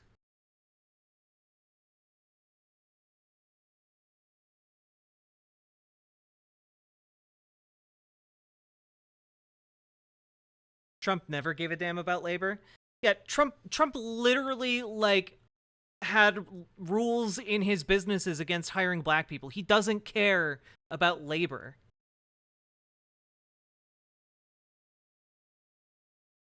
Crushing the strike is anti-labor for sure, but also you have to understand that not only did Joe Biden crush that labor strike, he then got them some of their demands.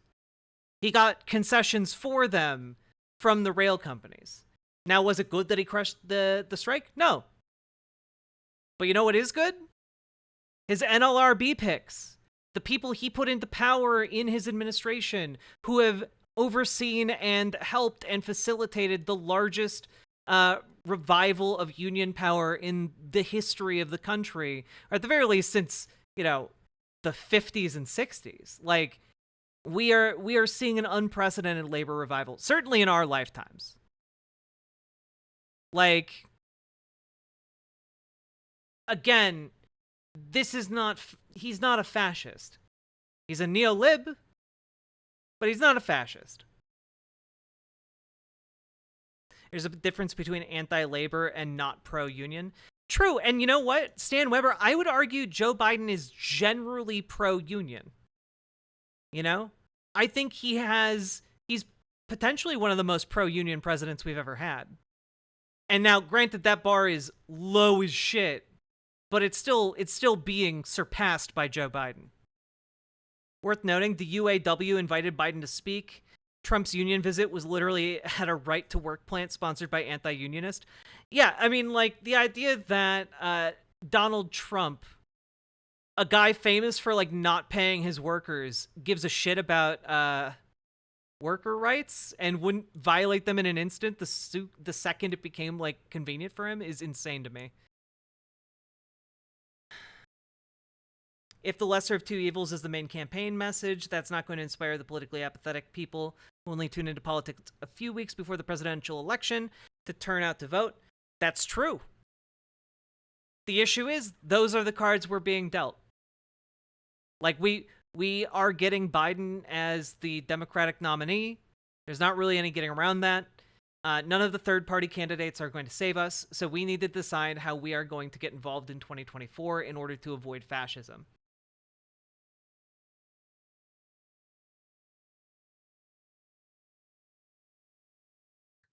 If it's Hitler and 60% Hitler, Oh, okay, God. maybe we're getting somewhere. Do you really not think that compared to Donald Trump, Joe Biden is at least 60% Hitler or less? What would a I don't know. Palestinian say? I'd have to. What would a Palestinian? Okay, yeah. Like, I guess it was inevitable that this, like, electoral voting was going to go this way. The issue is Joe Biden and Donald Trump, while both very similar, like, it's inarguable that Joe Biden is a better candidate out of the two of them to be president, even including, like, his current actions on Israel and Palestine. I'd have to really sit down and put it down issue by issue, look at the cultural impact both ways, look at the far-reaching effects of both outcomes. Because, I mean, here's the thing, and I've always said this, and I've said this for every president throughout my lifetime, and I know that to a degree it's ignorant and sort of, like, self-absorbed and stuff like that. So, I'll head that criticism off of the past. I realize it, and I'm not putting 100% stock in this, but, like, if you somehow were to cast an enchantment on me where I was incapable of knowing who the president was, and I could only judge it based on, like, what's going on in the rest of the country, I don't think I'd ever have realized we were under new management. Yeah, you understand that comes from a place of privilege, though, right? Like, you say that because you are effectively isolated from some of these larger decisions that the country is making regarding minorities. On just a personal level. I genuinely maybe that's think, like, white privilege or some shit, but maybe. I think a lot of that is also because you engage with things, as a lot of people do, I think much to their detriment, from a very high level day-to-day news on a federal level, like, perspective. And a lot of the stuff that you concern yourself with is also, like, I mean, yeah, like Trump is literally threatening to deport protesters, who are coming out as pro-Palestinian. Like he's like gloating on social media and like fantasizing about kicking out students for protesting for Palestine, or like running over them with police cars. Like it's crazy, dog. The hatred for Palestinians from the conservative right in America right now is insane. Inseparable from broader economic trends that would have happened under any president. So as a product of that, like the very real, like if you want to know about the differences, don't listen to the news. The news will always sound the way that it does right now, no matter whether or not something good or bad is happening. Listen to somebody on the local level. Listen to somebody who works with administration, somebody who works with local schools, somebody who does legal work, somebody who's like engages directly with like the activists, NLRB, unions, anything. To them, the differences are massive. Right now, the culture of hope for unions in America, for like what's happened with SAG-AFTRA and the UAW, massive surge of hope. What's been happening with Starbucks, like in terms of like worker advocacy, this is the best that we've been at. This is the best we've been doing in over a half century. Like, Dog, cooking. You say you can't tell the difference. He's talk to people whose job it is to pay attention to the differences, and it's clear as day. Now, to people like, say, the Palestinians, yeah, no, I wouldn't go and ask them to vote for Biden right now. Not just because, you know, they're getting bombed, not an American, blah, blah, but also because I acknowledge that there are going to be kind of common trends of suffering under Biden or Trump or whatever else. I do think Trump would have made it worse, but still, very bad. Nah, as you it is can't now. ban. But you can't ban someone for quoting Rush Limbaugh, guys. Like, there can be conservatives in our chat. That's fine. We can't toss that out. I mean, what we have got, what we have done is still worth fighting for and preserving. I applauded Biden's NLRB ruling, but let's not overvoice the positivity here. There's still a gigantic, gaping loophole that hasn't been addressed by the NLRB. I haven't. Again, the arguments that he keeps putting forward seem to be like, well, yeah, things are better now, but what about this specific thing that hasn't been addressed yet? Like, well, then you gotta put in the work. You gotta like put like go out and protest. Put some pressure on. Like, and if it hasn't been addressed yet, is that gonna get better under a Trump administration? Are they gonna close the loophole? No, they're gonna make it worse. They're gonna empower corporations over unions. Like, what do you think is gonna happen? We're gonna regress even farther. Haven't heard much talk about it. Oh, you're good, Ukrainian. I'm certain Biden has been mum on it, which is the fact that companies can still indefinitely refuse to agree to a contract. There's no like weight over their head to agree to a reasonable contract. There's no litigation process that a union can engage in order to do that. And so there's still a giant loophole for corporations to be able to just dig their heels in, which they will use. And it hasn't been addressed by Biden. And it probably won't be addressed by Biden. So I mean, they can strike. Yeah, well, they can strike, but we've seen that Biden is willing to step in and end those strikes too, right? He ended one strike because it was Yes, right before he the did. midterms, and then he quietly went behind the scenes and tried to get those workers he ended the strike for. So he f***ed them and then gave them a reach around. Sweet. Essentially, At least they got a nut. You know what I mean? Yes. Yeah. Well, yeah. Considering the fact that no other president, to my knowledge, has ever done that, at least not since, I don't know, like That's better. the Roosevelt days, I guess. By the way, the contract that Biden forced on them was pretty paltry in comparison to what they were asking during the strike, by the way. Yes, because it was not. Yes, I agree. It was not everything that they wanted. But in terms of like, if we're taking a look at like overall good or bad for unions, he has been better for unions than any president in our lifetime by far. The rail strike thing is unfortunate. I'm not defending it, though I do think that he's done more to amend for that than any other president would in his stead.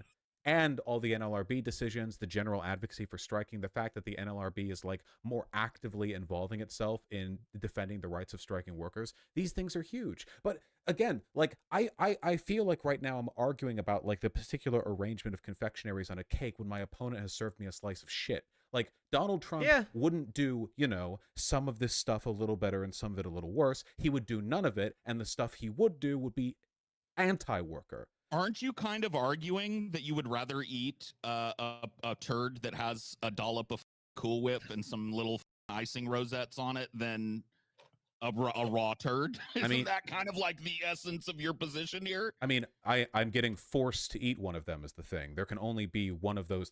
Like I don't have the choice to not do that, and I guess I would. I mean, you do have the choice to not do it. You've just chosen not to do it. No, I don't. There will be one president. One. Right, but you don't have to actively grab one of the turds and eat it. No, the presidency is the turd. You having to live in that president's reality is the turd.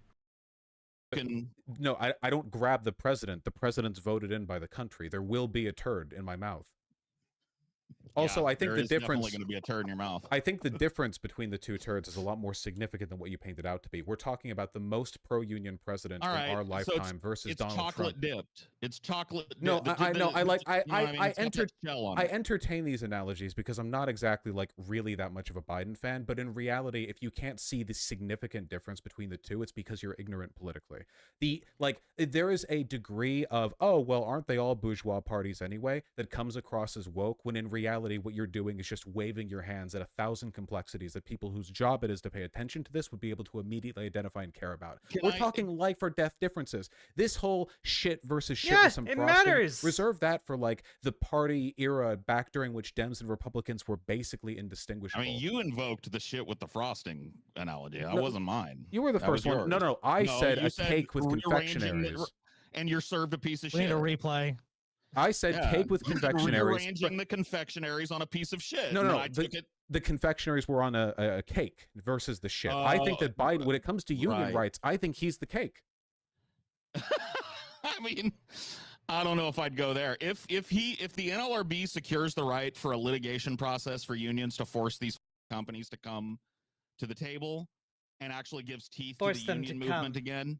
Well, they have been. It's better than anything that we've seen before in our life. When a company can just cross its arms in front of its chest and go, "Nuh-uh," labor unions cannot flourish in this country. Well, that's when.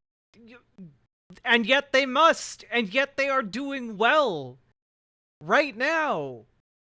Like you're like, these labor unions couldn't do shit with this rule in place. That rule's been in place for a long time. They're doing it right now anyway. The strike happens, but again, this is still better than anything we've seen before. That's not true. In my lifetime, we've seen better. Which president in your lifetime has been better on unions? In my lifetime, Jimmy Carter. I strongly disagree. We got a dissenter here, a fact checker. For $5, Parker says, fact check, Biden ended the railroad strike after the 2022 midterms, not before. Okay. When did he end the strike? I don't know if that's I don't know if that's true. Not that that was a particularly that was a particularly strong excuse to ask an entire rail union, but you know.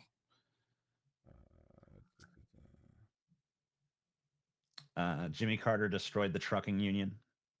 Wait, why can I not find this? Oh, late November. It looks like. Yeah, okay, that would have been after the midterms. I don't really think in my lifetime matters much. When I was a kid, both of my parents were blue collar union laborers, and we lived like rich people. If only they had the privilege of being pro union today, they could see a lot of hope. They were vote blue no matter who, Democrat unionists their whole lives. Cool. Voted the party line, campaigned, walked the line with other unions. Based. And you know what it got them? My parents were lucky to retire. They were lucky to retire. So you understand how you're. Wait. He's talking about how effective the unions were. But then conservatives happened. Conservatives chipped away at union power. And by the end of your parents' lives, that union power had been chipped away. Like, what? What? Does he not understand? Like making spurious correlations, right? Whether How? like because them voting for Democrats did not make the economy worse. Like, Yes, do, it do you did. think they? No. Okay, wait. I'm sorry. So which Republicans could they have voted for that would have made the economy better by their Uh-oh, retirement Trump date? getting- Which president Trump. destroyed Oh my God, Vaush getting angry. Glass-Steagall again? No, I'm asking which Republicans, Deflect. which Republicans should have won. I specifically want to know if you think that they I had don't. a worse why economic are you forcing outlook. me in? Because you are saying that their bad economic outcomes were a product of them Yes.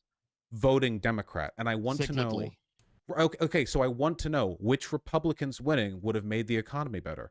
I didn't say that. You're trying to force me into a conclusion I didn't make. I didn't say the Republicans would have made the economy better. I said the act of voting cyclically for nothing but Democrats, because they're the ones that show up to a labor rally now and again, oversaw the same jobs that my mom worked and retired on, and bought houses on. The people that work that same job at that same factory in my hometown can barely afford the rent on a 2-bedroom apartment. This is happening everywhere right now. Yes. Yes. How is this the Democrats?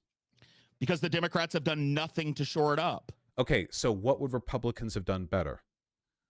I'm not saying they would have done it better. I'm Then- saying Oh my that God, the people that are dude. supposedly the best choice for me They are the best choice. for you. presided during their time that they had, which was substantial. Yeah, it's not supposedly. God, they dude. are. If a bad thing would have happened in both cases, you can't blame the better option for the bad thing that happened if it would have happened anyway.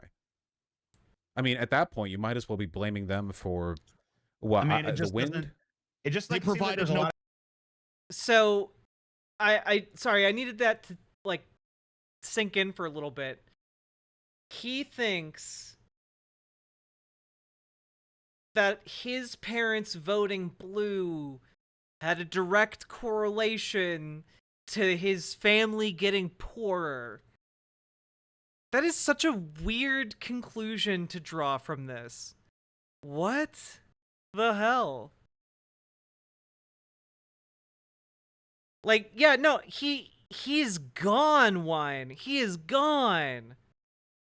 No, this isn't even boomer shit. This is just completely in the clouds. Like, lives in the Shire. of Push issues back. where there's not really much of a choice. Like There isn't a Israel, choice. On Israel, where's our choice? You don't get it. Yeah, exactly. Where's your choice? You don't get to choose things sometimes. Where's our choice on the Supreme Court, huh? We don't have one. That our system doesn't provide that. We don't have another option right now. Like there's so many issues where there is no choice whatsoever, and we're just supposed to accept that. Well- election cycle after election cycle, and if we try to change Don't. it, I know. I'm not No, saying don't the accept moment we it. try to change it, it's like no.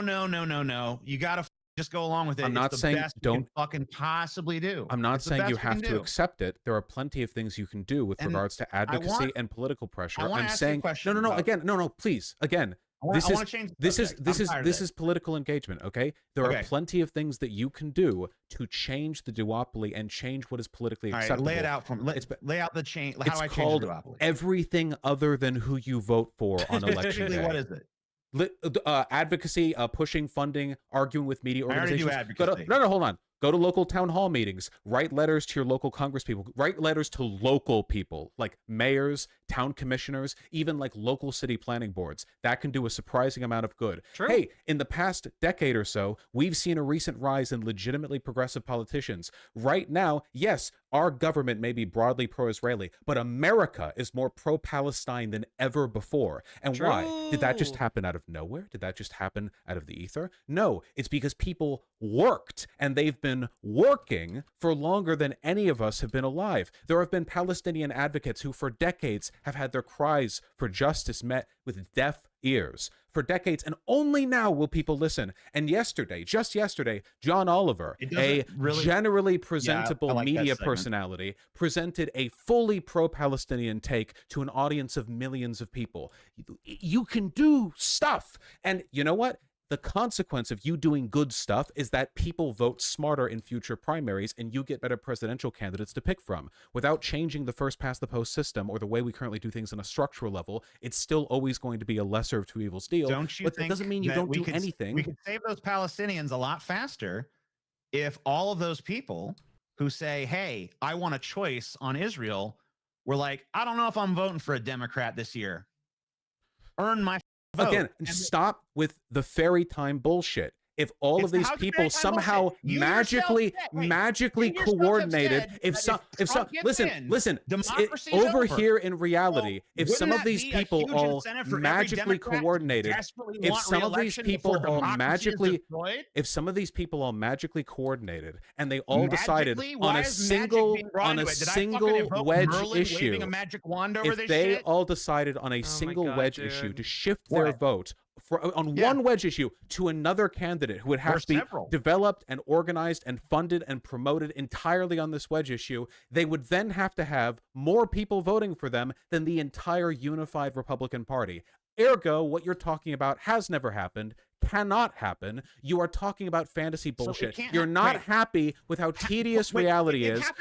You are not brave for throwing up your arms in the air. You are not brave for throwing your arms up in the air, ignoring reality, and only saying you'll lift a finger off or lift your ass off the seat if some implausibly, impractical, historically unprecedented shit happens that no political analyst would ever say would happen. But you're like, only for this will I, politics king, get out of my seat and do shit. You're not. It is I, the politics king, here to squanch your politics. Special. And no, you are. You're special in a class sense. You're more privileged than the people. No, TJ is not the guy Vaush has been arguing with the entire time. It's Paul's ego, but also to a lesser extent, TJ and Scotty. Liable to suffer. If this Can country I fight goes him? under, I'll do it. I can leave. I'm rich. I've got iron there are knuckles. Millions of people in this country who not only don't have that privilege, but they work tirelessly to put the effort in where you think there's no point. Your day for work is not at the election booth. Your day for work is 4 years before. A politician to have to earn the vote of a voter. That's like this is the thing, right? I think so many people in America are used to the idea of you just turn up the vote and then you go about your business, right? When the culture of the left that we need to be developing is, the kind of culture where you show up to the school board meeting. You show up to your local school board meeting and you talk and you make a gigantic pain in the ass of yourself to your local politicians and you get stuff done.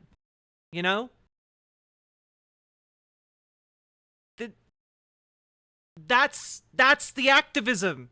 You need to go out and do stuff around the year. It can't just be the ballot box. Otherwise, that's too convenient to the people who are in positions of power.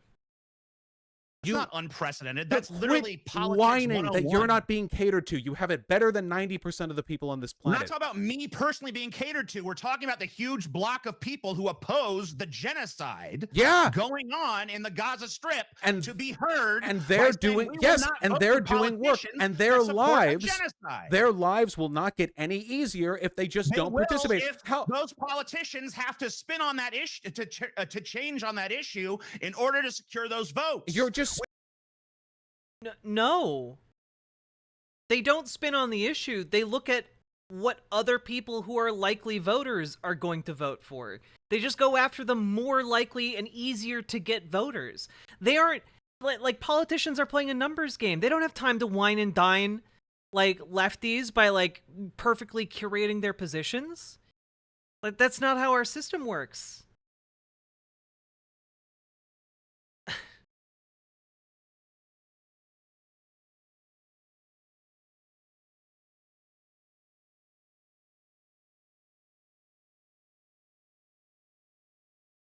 Speaking for them, you're privileged. You're privileged and arrogant, and you're angry, and you're using them as a shield. You're using them as a fascism. shield. So of course these people would have a huger incentive than ever to You're want to hiding win. behind them. Yeah, that's the thing, right, Dr. Robotnik? Part of the reason old people hold more political weight in the eyes of politicians, and why politicians cater their votes around the policies older people espouse and believe in, is because older people are way more likely to vote.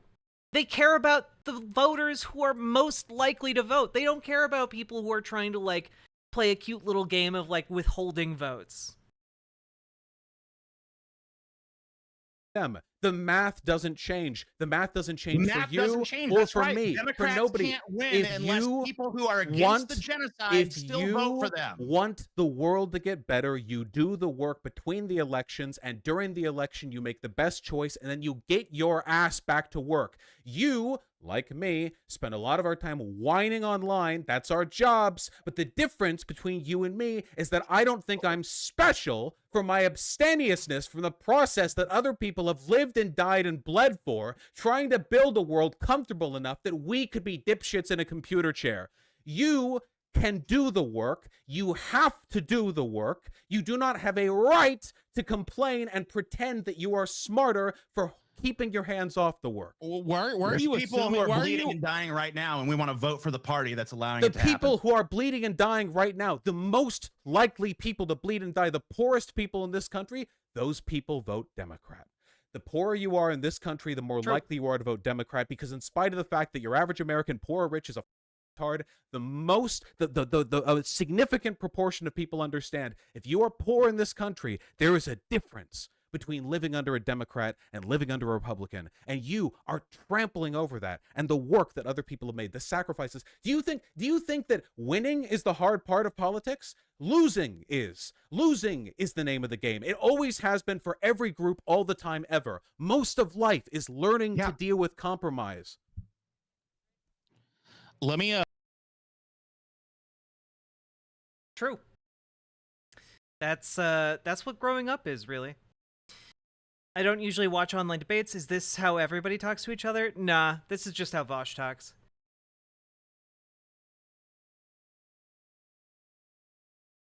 Both parties are letting Gaza happen right now, motherfucker. True.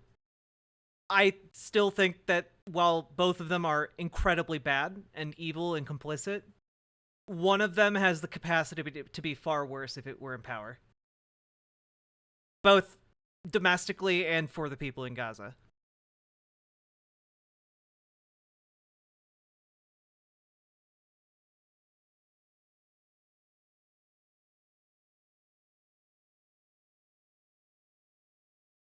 Didn't Vaush say he began to lose his reason to vote Biden again? I think he might have said that. I mean, maybe, but I'm guessing that Vaush sat down and realized, like,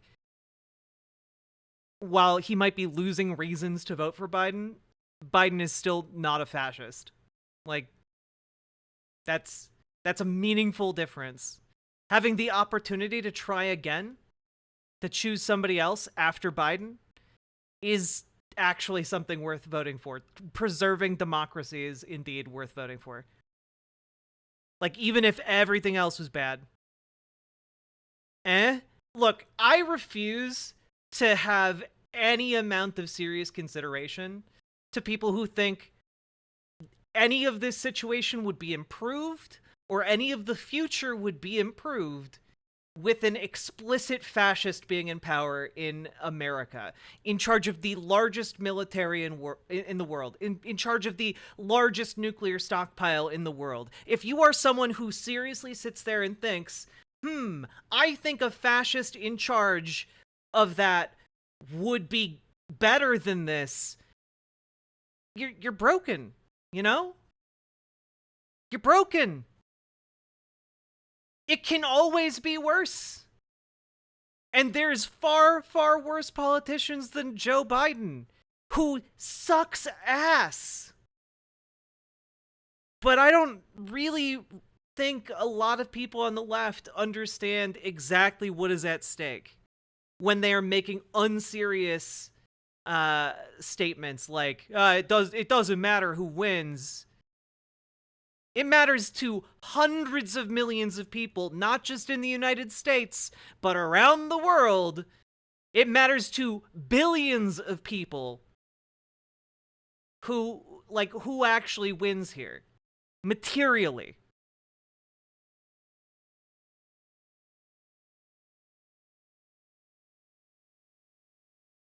Well, yeah, gas was cheap under Trump because Donald Trump was using the national stockpile of gas to lower gas prices.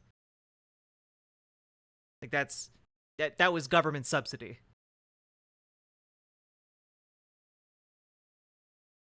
Let me ask you a question. Sure. Because I think that this is pertinent. You seem very agitated at the idea that... Yes, Vaush seems agitated in this debate. Definitely not this guy. Publicly, vociferously, withholding your vote from a politician can have a profound effect on their policy. That's true. You're not special. Like... I'm at a point where I do feel like that will be the only way change will ever happen. It's so dire. I mean, but the change is bad. Like people are like, well, we'll just make America fascist. We'll make it infinitely worse. We'll make it infinitely worse, and somehow that will be the catalyst for making it better. That's insane. That's like saying we're going to elect Hitler in order to make Germany a democratic state post World War II. That's insane. Postmodern Prometheus, thank you very much for subscribing and for being subscribed for 30 goddamn months. Let's up the counter here. Just want to say I really appreciate when this number... Literally, the entire fucking world is counting on you to vote blue, chat. Don't you dare let them down. Damn, Kairu with the 5 gifted subs. My god. And now we're at 13. Holy moly. Let's go, folks.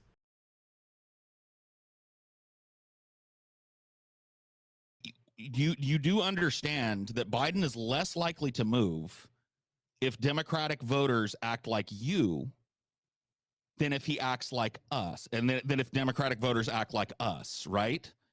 Well, I advocate for the ruthless harassment of Democratic politicians to get them to demand a ceasefire. And you announced your intent to now, Gamer G. I don't know. I don't feel comfortable saying they're not. Maybe they are white podcast bros. I don't want to speculate.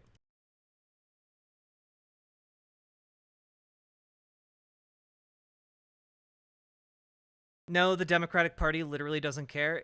I care about the country not being fascist, though. Even an apathetic party, we buy ourselves 4 more years to make it non-apathetic. My goodness.